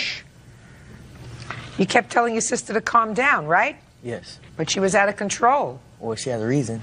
She was out of control. Yes. You didn't tell him to calm down, right? Well, I was... No. You didn't tell him to calm down. You were telling your sister to calm down. Is that right? Right. Right. Uh-huh. Well, I was... I didn't ask you anything else. All right. Can I ask you a question? No. I ask questions. Judge Judy continues in a moment. You can't bite people. That's not nice. He kept on pushing me down on the bed. That's why I bit You him. can't bite people because you were acting like a nut. And later today, Brother smashes rental car that sister leased for him as a favor. Brother's answer is, duh. real cases, real people. Judge Judy. Nicole Kitchen says ex-boyfriend Tristan Johnson bleached her clothes in anger. Tristan says it was in retaliation for breaking his Gucci sunglasses. Let me read you what you told the police. Your name is Carthen? Yes. She was yelling, your sister was yelling at him to get out of the house. Yes. She was saying he hasn't paid all of the rent. Right. Oh, sorry. She told him to go to his girlfriend's house. He cheated on her, and that's why they broke up. They argued for at least 45 minutes. Then she, your sister, started throwing all of his clothes onto the balcony. He took her CD player and said, if my clothes go over, your CD player goes over. She was trying to get the CD player back from him. He was holding her back with his other arm. She bit him on the arm to get her CD player. She took the player and put it inside. He still wouldn't leave, so she grabbed bleach and threatened to pour the bleach on his clothes. He stopped her from doing it. He grabbed the bleach. My sister took his sunglasses and threatened to break them. He told her, you better not break those or I'll bleach your clothes. She snapped his glasses in half. Then he poured bleach on her clothes. Then I called the police. Yes. Word for word is what you told the police, which is exactly what he said. Mm-hmm. I think she bit him twice on the arm and the chest, but I'm not sure. How long were you in jail? 9.5 hours. You can't bite people. That's not nice. He kept on pushing me down on the bed. That's why I bit him. You can't bite people because you were acting like a nut. You were acting kooky. You got mad. But you weren't terribly injured, right? No, but I gotta wear these scars for the rest of my life. Yeah, it's not nice. No, not at all. Listen, you're each suing each other. You're suing because you say he has some of your property. Yes. And he poured bleach all over your clothes. Yes. He's counterclaiming because he says you broke his sunglasses, you assaulted him, you damaged some of his stuff, and each of you want $5,000 from the other. Do you think you behaved well that day? No, I don't think I behaved well. Do you think you behaved well that day? I didn't put my hands on her. You think you behaved Besides the appropriately? bleach, no. Well, but the bleach is a big thing. Yes. She threw your clothes down. And it was She just broke raining your the next day, so glasses. my clothes was already a done deal. Listen, she broke your glasses, you pick up your stuff, you leave the house until she cools off, and you haven't done anything to retaliate, because by retaliating, then you felt better, right? You thought you'd feel better. No, She because broke your glasses, so you were going to make yourself feel better by bleaching her clothes, right? Right. Well, that's what you did. So what do you want from me? You each got what you deserved. What do you want from me? She went to my job and told them that I beat her up back in, that I choked her in the staff lounge back in January. You have somebody from your job to testify to that? I got the reason why I was terminated that You says have that. somebody from your job to testify as to what she told them. I just got the letter. I don't read letters. Let's talk about the property. Okay. You each damaged the other's property. If you think I'm going to value what you each damaged, you're absolutely nuts. You acted like 2 3-year-olds in a playground. So if I would do anything, I would award you 0, you 0, you 5,000, you 5,000. That would each give you 0. Choose whatever you like. Neither one of you were entitled to any money, and neither one of you were entitled to waste 1 minute more of my time. Okay, Goodbye. wait. Parties are excused. You may step out. She didn't try to jump on me while we was on the road. He's the one who came home and attacked me and got mad at me. She didn't try to attack me at my job. I had a new boyfriend, and my new boyfriend came to my apartment. That's why he got mad. For all those people that thought I put my hands on her, I didn't. A big fat man like him lied. Correctional Officer Sheila Lozon is suing her husband's ex-girlfriend, landscaper Robin Platt, for the return of her belongings. Robin is countersuing for storage fees and harassment. Order. All rise. Quiet, please. Now, this is case number 137 on the calendar in the matter of Lozon versus Platt. Parties have been sworn in, Judge. You may be seated, ma'am. Have a seat, please. Miss Lozon, while you were briefly separated from your husband, according to your complaint, the defendant and your husband were dating. Yes, ma'am. And it is your claim that you had some property in a storage unit. The defendant took the property out of the storage unit and now has it in her home. Is that right? Yes, ma'am. You want your property back? Yes. The defendant says she was told to take the property out by your husband, and she has a counterclaim for some nonsense that has to do with storing your property. We'll get to her counterclaim in a minute. During what period of time were you and your husband separated? We separated the end of June in 2001, and we still were kind of trying to work it out into July. During what period of time was he out of the home? From June of 2001 until when? Till December of 2001, yes. And at what period of time were you dating him? From October until December. Is that when you met him in October? Yes, ma'am. Now, you tell me how it came about that you went to the storage unit and when and what property you removed. Okay, Marty and I were moving into a place together, and we placed some things in storage. When were you moving in together? In November. So you met in October, you were moving in November? Well, I've known him for years, but I started seeing him in October.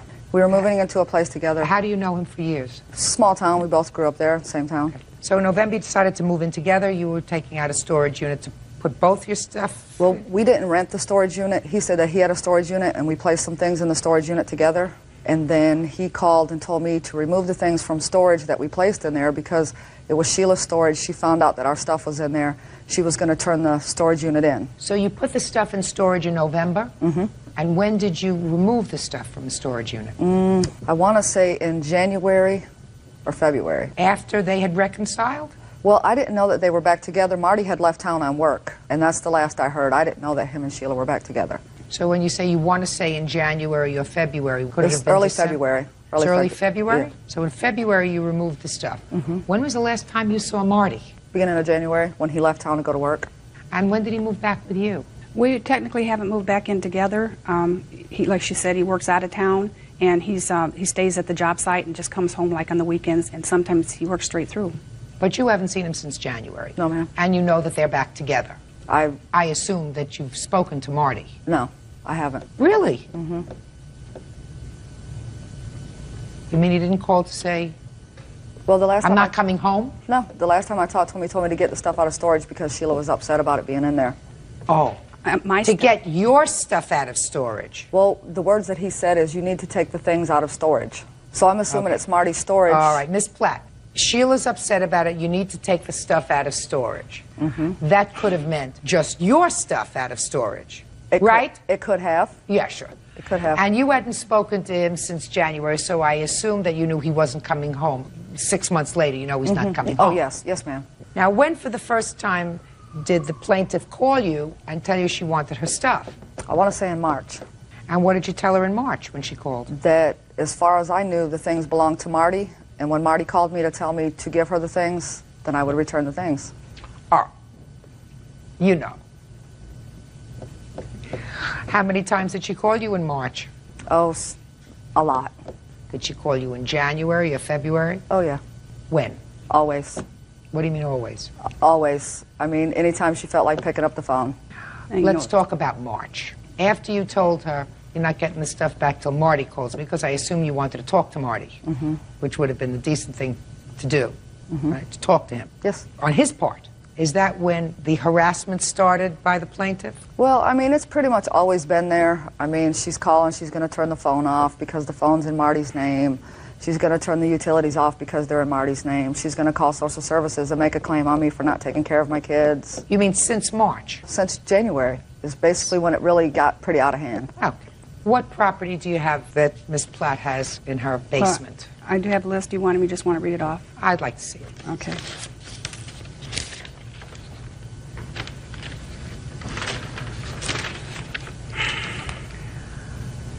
TV, VCR, air conditioner, stereo, Canon camera, camping tent and equipment, vacuum, some clothes, a couple of lamps, blankets, pictures, VCR tapes and movies, a couple of small fans, miscellaneous knickknacks, a small clock radio, and one phone. Is that what you have?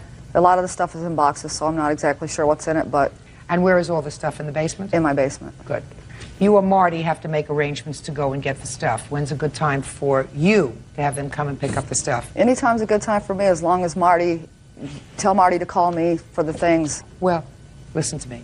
I'm creating an order. Marty doesn't have to do anything. Okay. I think it's probably a good idea that a third party go over there to get the stuff. I understand your anger. Oh, yeah. Oh, I understand your anger.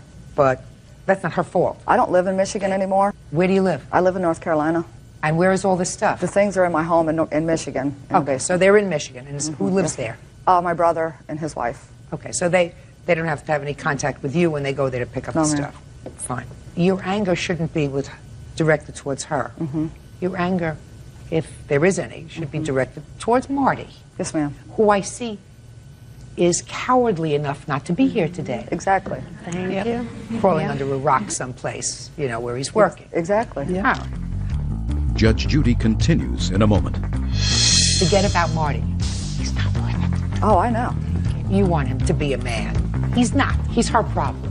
And later today, I question why you would permit this violent, abusive man to whittle into your family business. My mother was dying.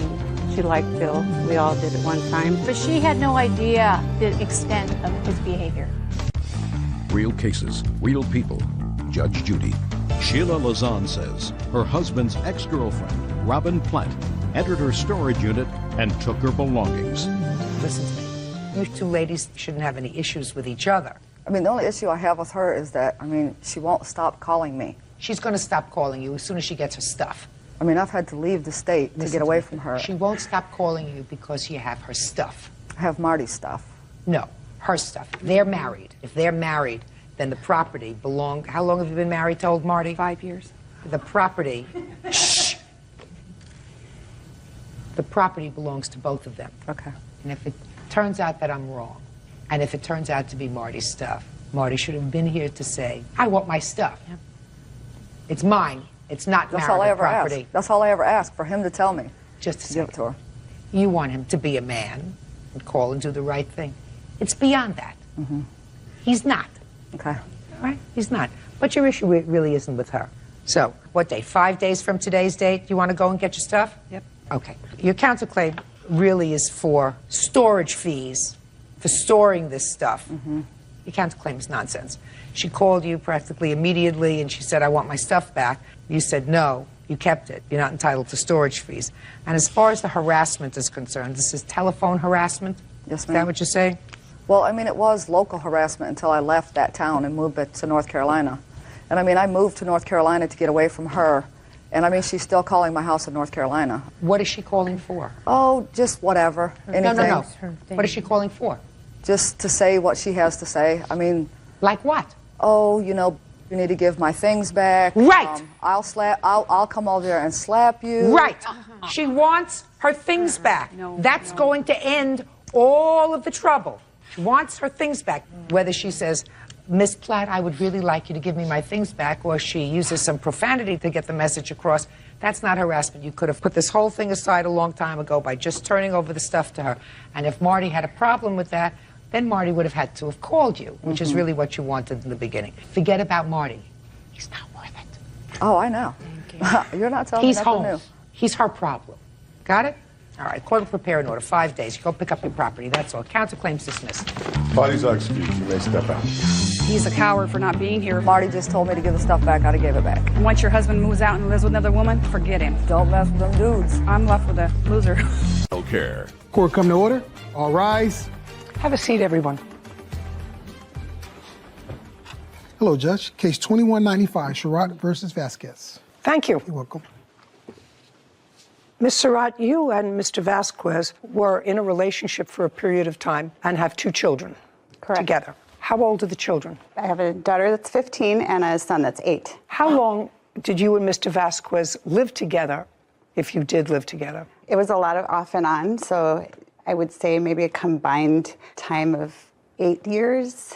And does your daughter enjoy a relationship with her father? Unfortunately, no. Is that correct? As far as I knew, that she had a great relationship with me. When was the last time you saw your daughter, sir? We spoke just a couple of days ago. You know, she has more time with friends now, but I do speak with her on a frequent basis. Is that right? That's correct. Why don't you wait outside? Okay? Because, Ms. Surratt, I don't believe in, unless it's absolutely necessary, and certainly in this situation, it doesn't sound to me as if it's absolutely necessary to have your teenage daughter as a witness over a couple of $1,000s, which you may or may not be entitled to. Certainly, her father is in touch with her. She said he's in touch with her, which means that they communicate and that they have a relationship. Because I read the complaint and I read the answer, and I have a few basic questions. You're suing Mr. Vasquez, who you haven't lived with in many, many years, but who you share, according to what I've read here, joint legal and physical custody. Is that correct? That is correct, Your Honor. Is that correct? Yes. Is that pursuant to a court order? Yes. And when was that court order made? I have a copy of it, so I can tell you. 2011, Your Honor. 2011. Was there a trial, Mr. Vasquez? There was a trial. I'd like to see a copy of that order. It was from 2017. Well, there was one in 2011. This is the original one. It hasn't changed since then. We have parenting and legal custody and a child support order, which is separate. Oh, so the 2016 order, the ex parte order, originally granted Mr. Vasquez custody of the children. Yes, you were the respondent in that case. So on October 28, 2016, petitioner, that is Mr. Vasquez, filed a motion to establish custody and parenting time. The petitioner, that is Mr. Vasquez, seeks joint legal and physical custody. The petitioner also sought an order granting sole legal custody of the children based upon the allegations that his daughter was watching his son without supervision for extended periods of time and that his daughter was not attending school. Child Protective Services did an investigation and actually found that you were not sending your daughter to school. Correct. And she was staying home and she was babysitting. Okay. Would you tell me, without my having to go through this whole thing, was there a child support order entered? Yes. Ultimately the children remained with you? Correct. The final order. And what was the child support order? The child support order initially was $93 a month. I think I have a copy of it. And then to increase based off cost of living adjustments. How much do you pay in child support now, sir? $230 a month, Your Honor. I'm sorry, that's not the order. Well, I asked how much you pay. Were you ever in arrears of payment? I was at one point, and then I caught up, so I've been caught up. Well, they're catching up, so that $230 may be partly arrears. What is the order? Oh, I'm completely caught up with my child support. So the current order that you're paying is $230 a month? Yes, Your Honor. Okay. This is what you're suing for. It is your claim that Mr. Vasquez agreed to pay half of certain sporting fees that the children had that are not contained in the child support order, and he didn't. So you're suing him for that, and he says that you never had such an agreement, that you enrolled the children in sporting activities, and then came to him and said, do you owe me half? Am I reading that correctly? Your Honor, that's correct. That's your position? That's correct, Your Honor. Okay, so let's move on to the plaintiff's position that you wanted to change the child support order to not what he was paying, but what he was paying, and half of their sporting activities.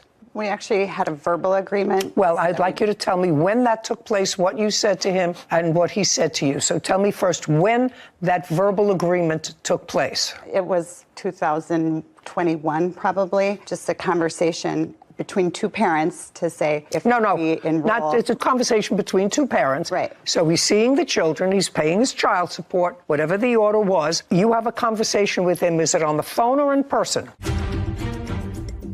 Desiree Surratt claims her ex-boyfriend, Curtis Vasquez, owes for the cost of a car and childcare. Curtis is countersuing for car repairs and 21, probably. Just a conversation between two parents to say if we enroll. It's a conversation between two parents. Right. So he's seeing the children, he's paying his child support, whatever the order was. You have a conversation with him. Is it on the phone or in person? No, in person. At your home? Yes. Okay. And tell me about the conversation. What did you say to him and what did he say to you? I don't remember the exact words, but... Well, that's why we bring these things quickly, because now it's 2 years later. Yeah. Right. So it was basically, well, he wants to play this sport, Angelina wants to do track, this is how much it's going to cost, and his response was just, okay, let me know how much it is, and I'll pay half. Okay. Yeah, no, that's not quite correct. We don't have just conversation. We don't have any conversation at all. We communicate via text, and I rarely get a response. I've taken care of... Just a second. We're talking about this one instance. Okay. She said that you had a conversation with her where you agreed to pay half of their sporting events. Based on that, I assume that you enrolled the children in the sporting events, paid the fee, and then said to him, this is your half. And he said, I'm not paying that half. That's not correct, Your Honor. I didn't agree to pay half. No, I'm not saying you agreed to pay half. That's what her position is. I actually enrolled my son into soccer. When? It was this summer in July. And he was supposed to go for a month, and she took the kids out of the state without my knowledge for an extended vacation. And so I didn't have her pay half of that. And when she came back, she wanted to make that up to him. But that's without my knowledge. Okay. How much did you pay for reduced to a modified order of the court? Because you have a court order for support. Okay. So I'm eliminating that. You want to change the order of support, you have to change it in court.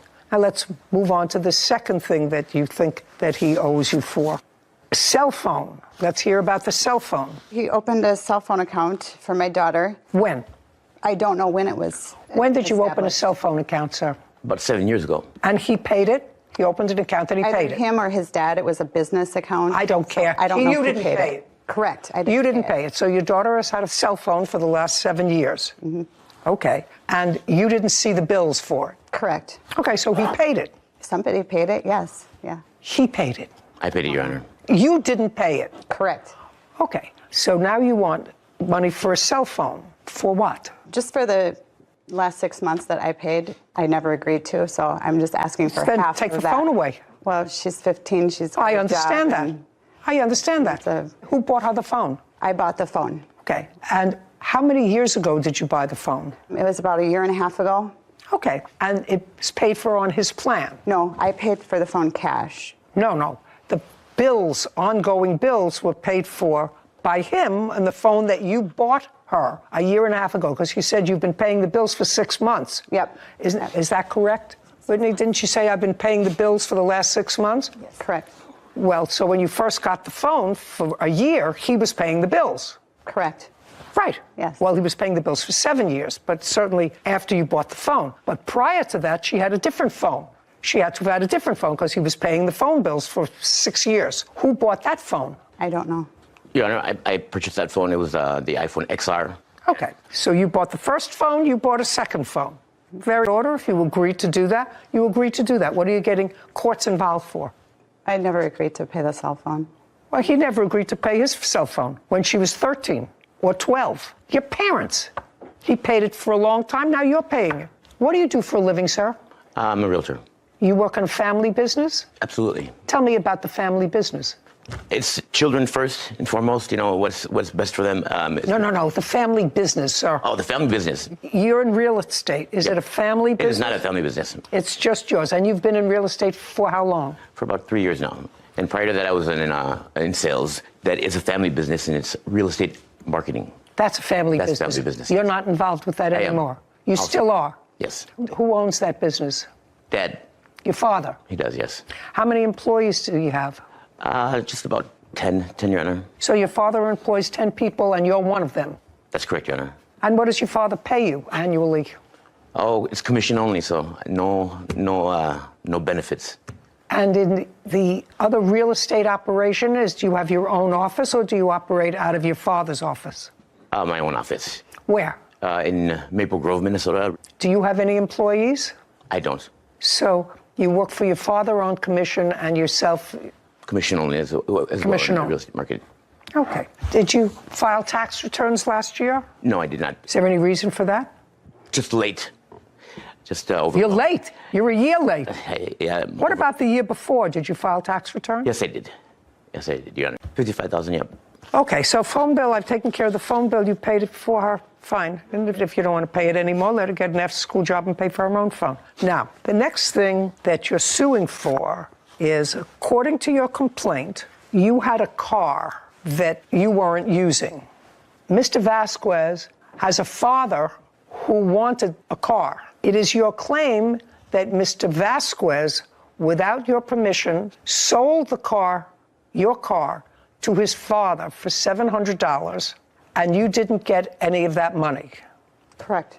Mr. Vasquez says his father was going to buy the car. He drove it. He didn't want to buy it because it had issues, and it's sitting in his father's driveway waiting for you to come and get it, and that he never got $700 from his father for the car. That's his position, correct? No, there's a correction. I did get $700 and paid him back the next day because the car broke down within a day. Because what? It broke down within a day. Okay, so you did sell it to him? Yes, yes. We were in the middle of the transaction. He paid for the car at the office, which is about 10 miles away from home. And while driving the car home, it broke down. So we hadn't received the title or anything, so I returned the money. Desiree Surratt has accused her ex-boyfriend, Curtis Vasquez, of selling her car without her permission. Curtis claims he refunded the money, and she can take the car back.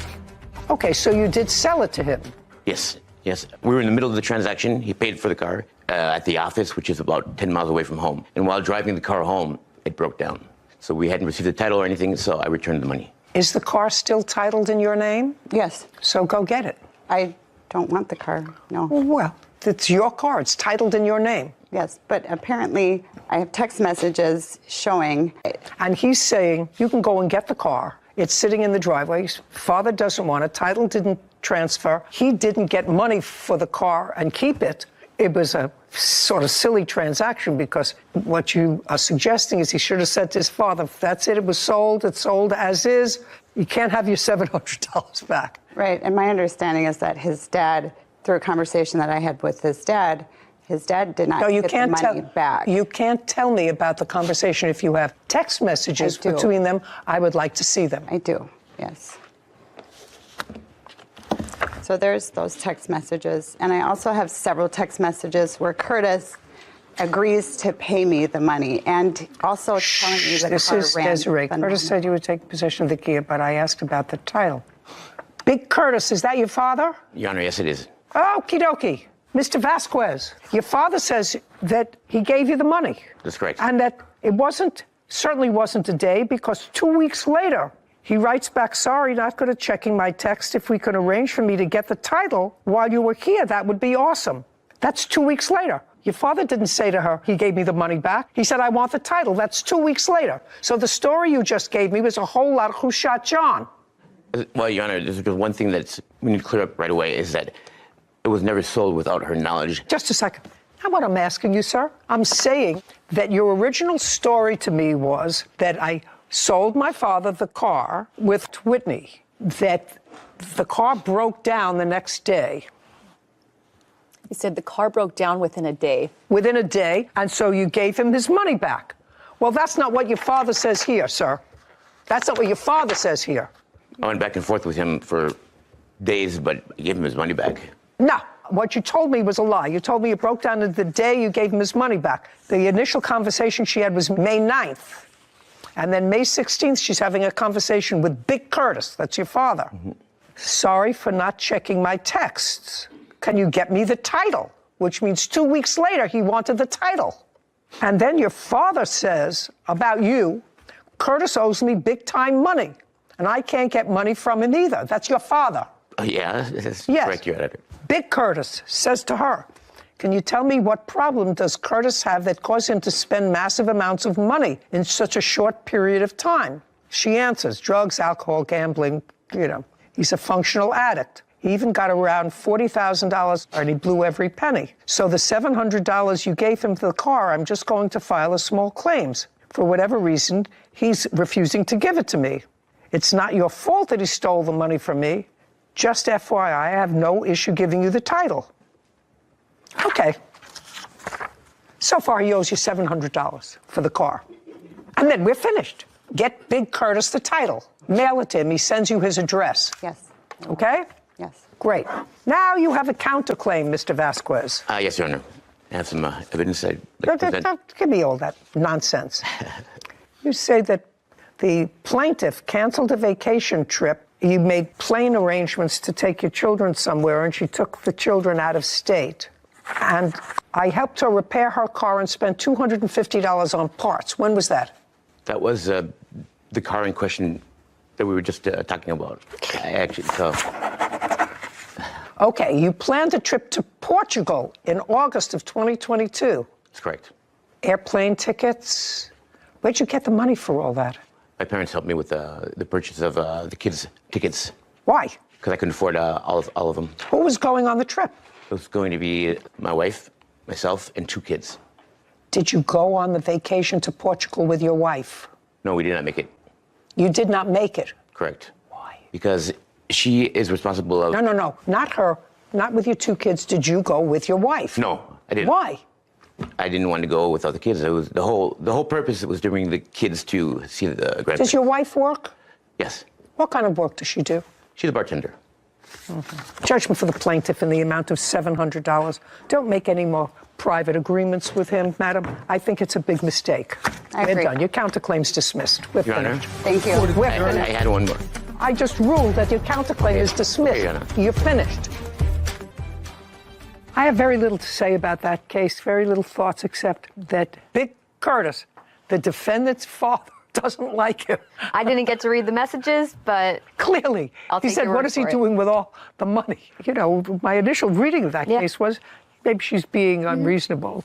She's really not being unreasonable. Yeah. I have a feeling there's not a lot more to little Curtis than we were able to. For stealing money from her deceased husband's bank account. Court come to order. All rise.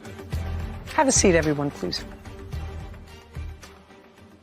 Hello, Judge. Case 2190, Friend versus Ivy Jr. Thank you. You're welcome. Miss Friend, your husband passed away recently. Yes. When did he pass? August 26, 2022. What did he pass away from? He took his own life. You have kids? I have one. I have a daughter. She's 7 months old. She was born June 14th, 2022. I'm sorry. Thank you. It is your claim that Mr. Ivan, after your husband's death, withdrew money from your husband's bank account. Was that a joint bank account or his own bank account? It was under his, but So it was his. Yes. So it was his bank account. It was. Did you also have a joint bank account? We just shared that one. I wasn't working, and I'm not working. He is sole provider of our family. So the bank account was in his name solely. Yes. How do you know the defendant? We met in 2020. We worked together at Target, and that's my husband and I, and also the defendant. So you worked there? Yes. Did you become social friends? Yes. And at some point, Mr. Ivan says that your husband needed money, that he was in some sort of difficulty with rent money. Okay. That's what Mr. Ivan says.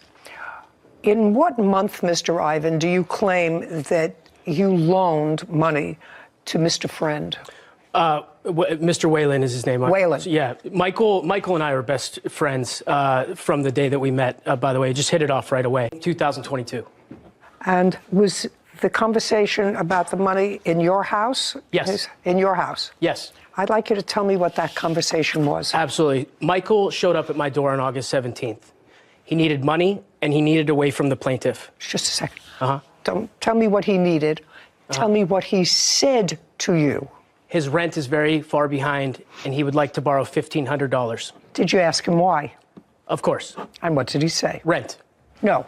Why his rent was so far behind? Oh, not exactly. He stayed with me for the next 2 days, so we had a lot of conversation about it. Okay. So when he came on August 17th, he did not stay home with his wife and the new baby. He stayed with you for how many days? For 2 that week.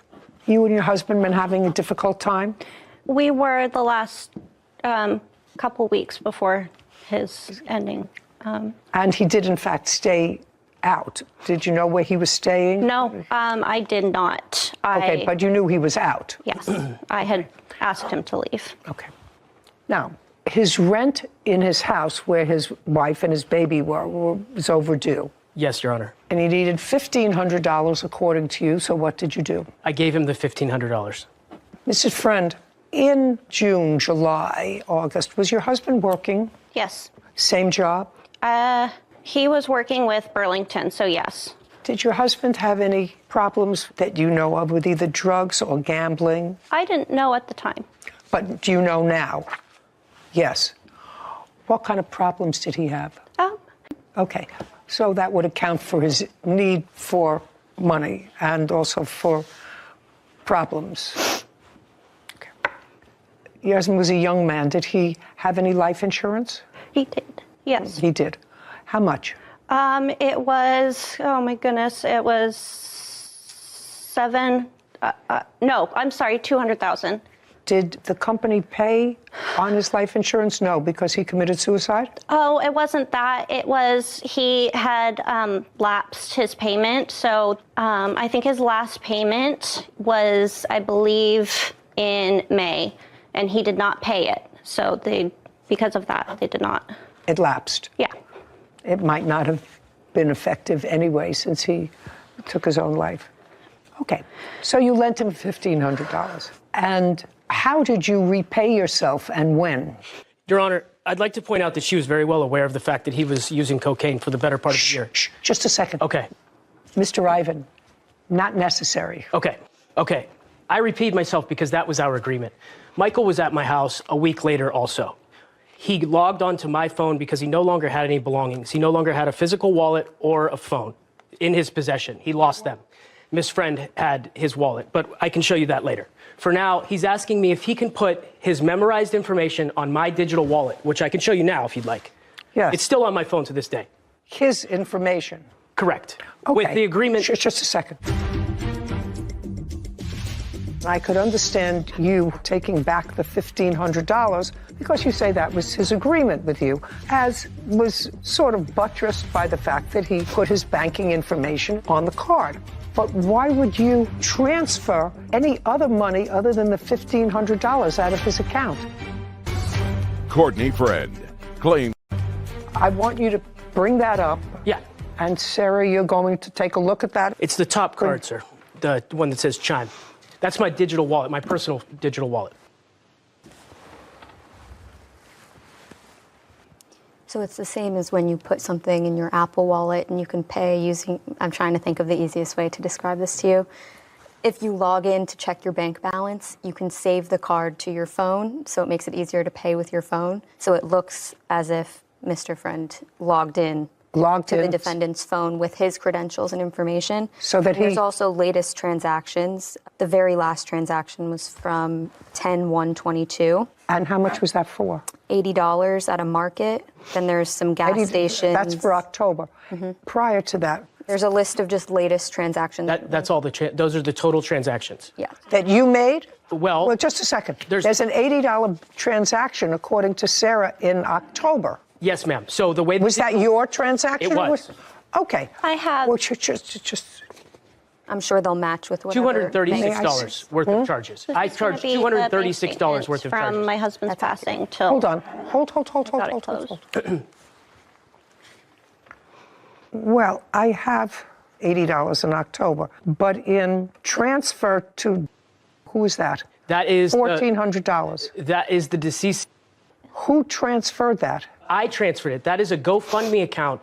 And we'll get to this. The check that came through after he passed away hit my phone because he loaded his card onto my phone. The agreement was that I pay myself back when he was still alive with the funds that are on that phone. Just a second. The remaining I sent to a GoFundMe account. Why did you do that?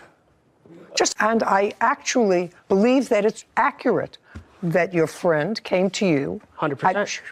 That your friend came to you in need of money, that he and his wife were having difficulty, that he had an addiction problem, that he probably spent the rent money on his addiction problem.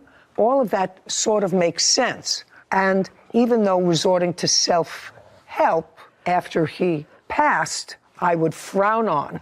I would say this is a debt that's owed by his estate.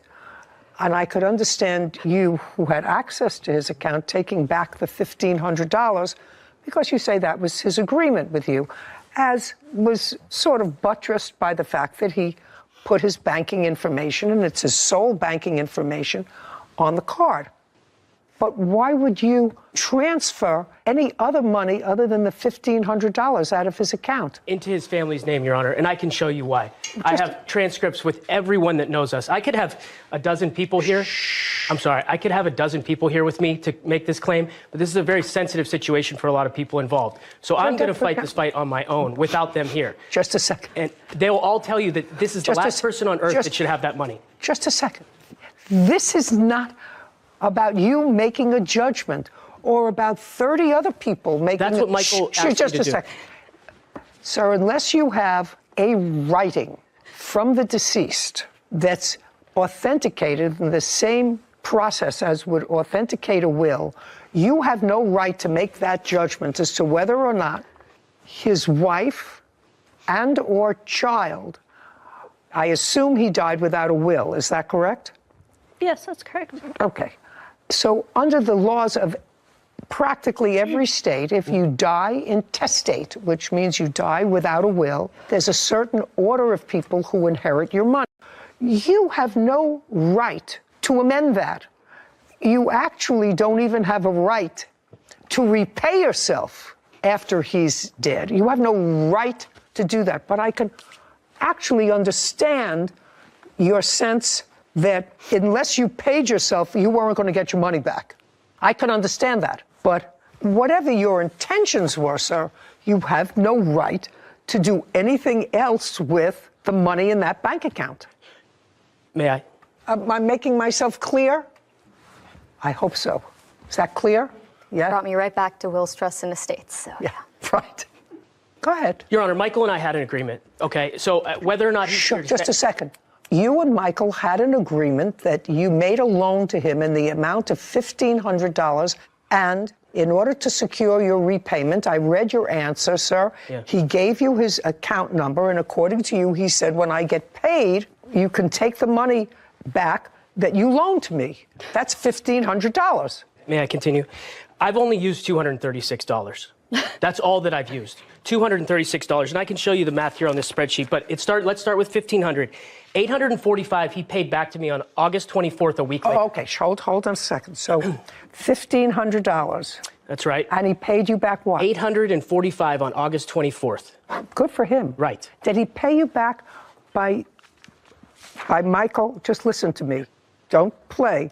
Did he pay you back by coming to your house and giving you the money? Or Digitally. Did he, shh. He paid you back digitally. That's right. May I see that, please, Kevin?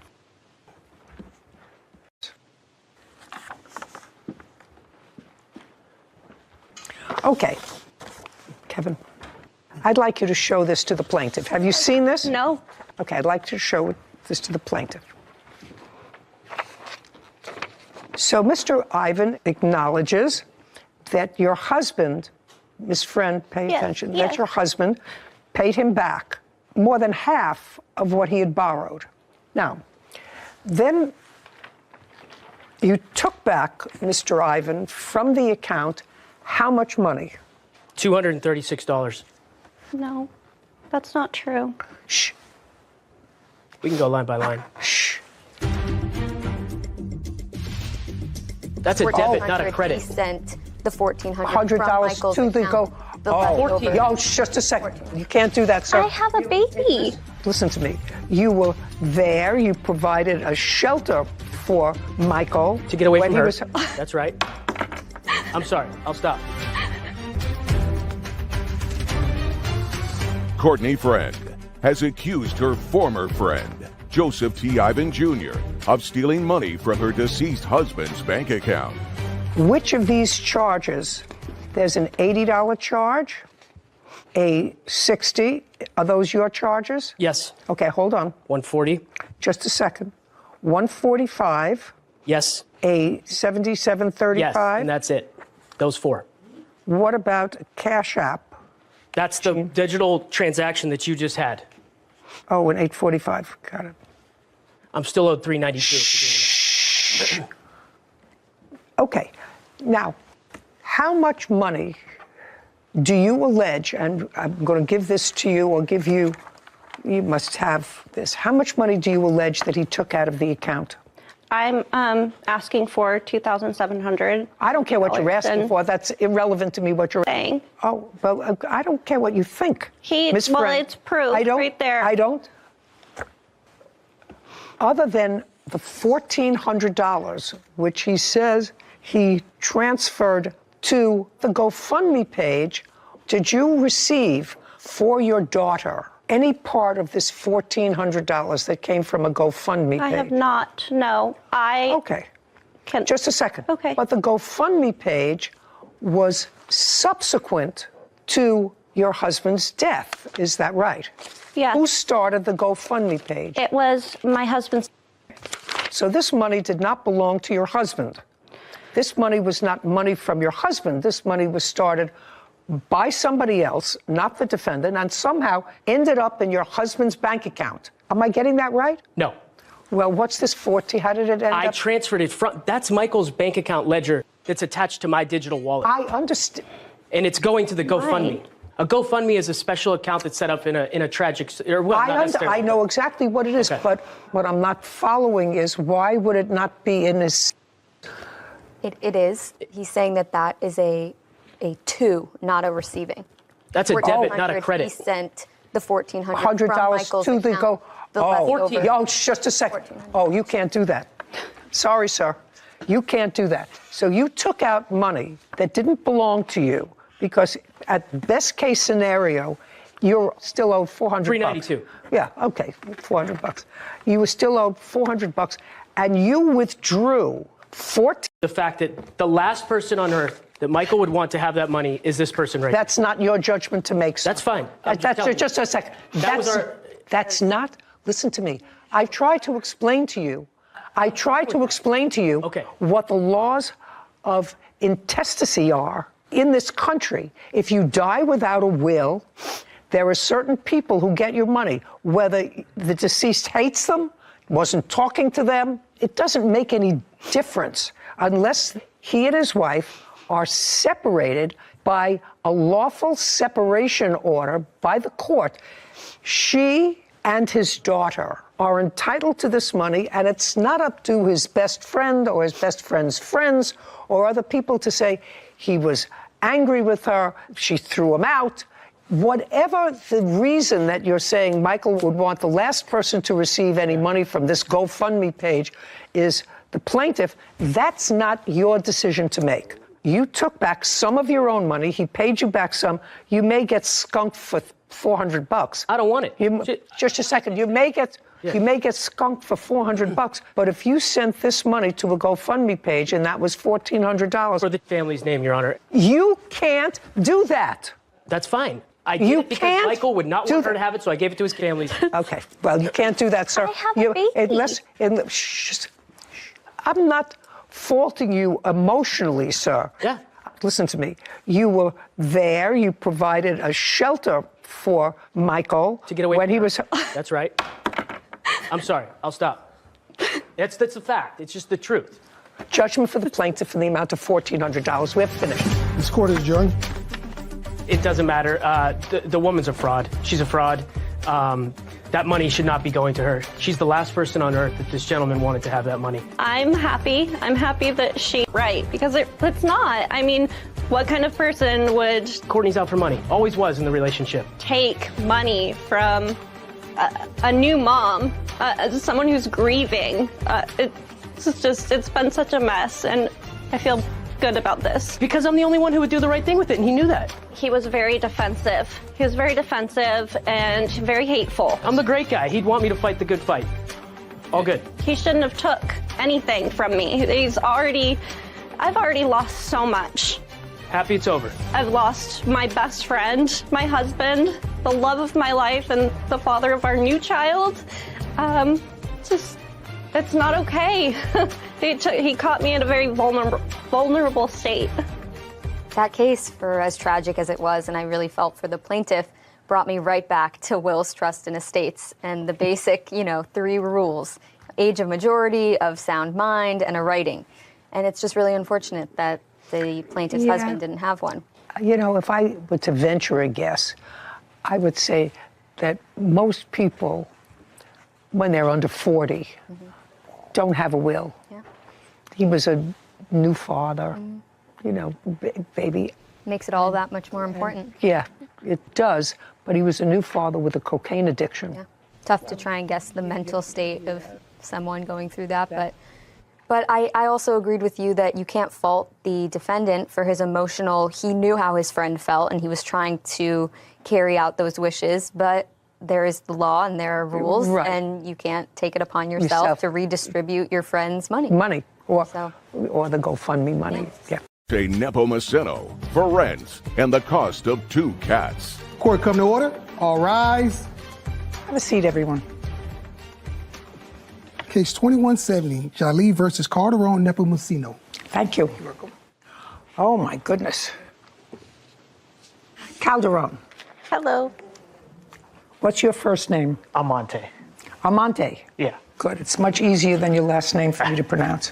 Mr. Giglio, this roughly is what the case is about. You and Miss Calderon were in a relationship for a period of time. You decided to take an apartment. You were both on the lease. So far, correct? Correct. Your arrangement with Miss Calderon, which seems to be consistent in both your complaint and your answer, is that you had a much better paying job.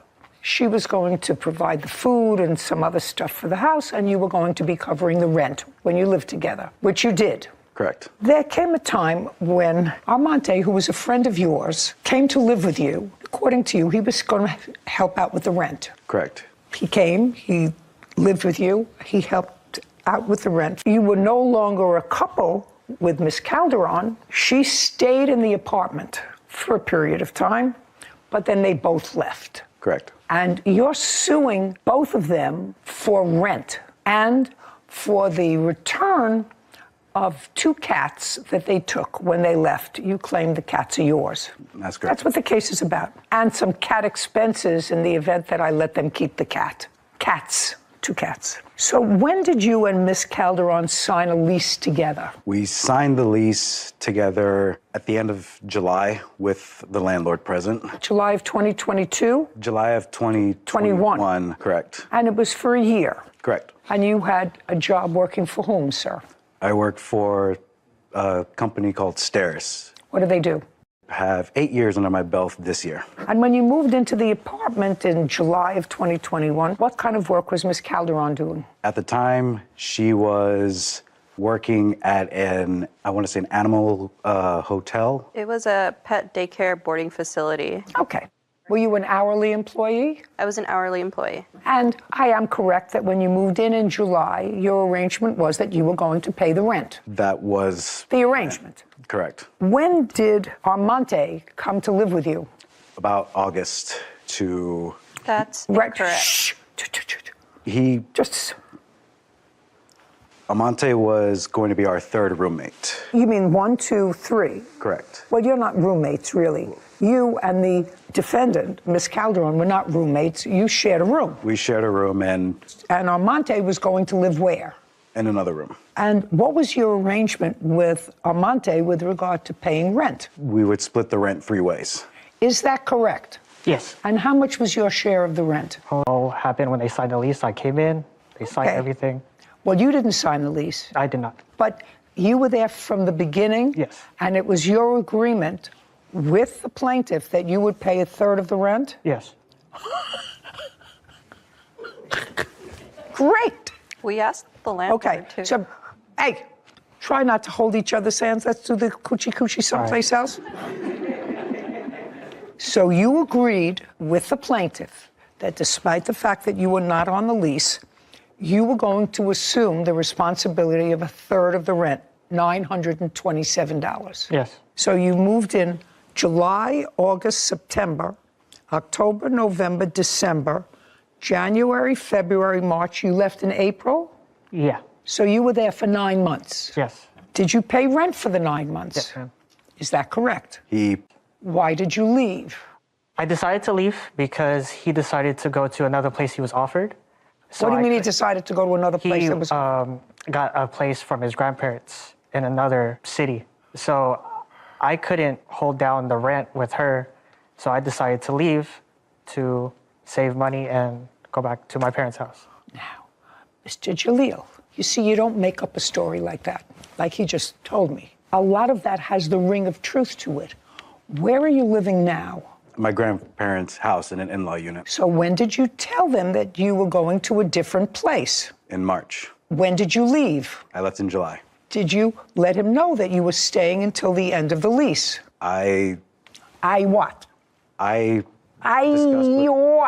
discussed with them that I would be leaving, but I would stick around to help them find either a different location or even suggesting that we all went back to our respected families just to, call it. Mr. Jalil, this isn't working for you. I have to tell you something, sir. This case is not working for you at all. And come from in your mind. Your agreement with her was you were going to pay the rent. You were never out of pocket.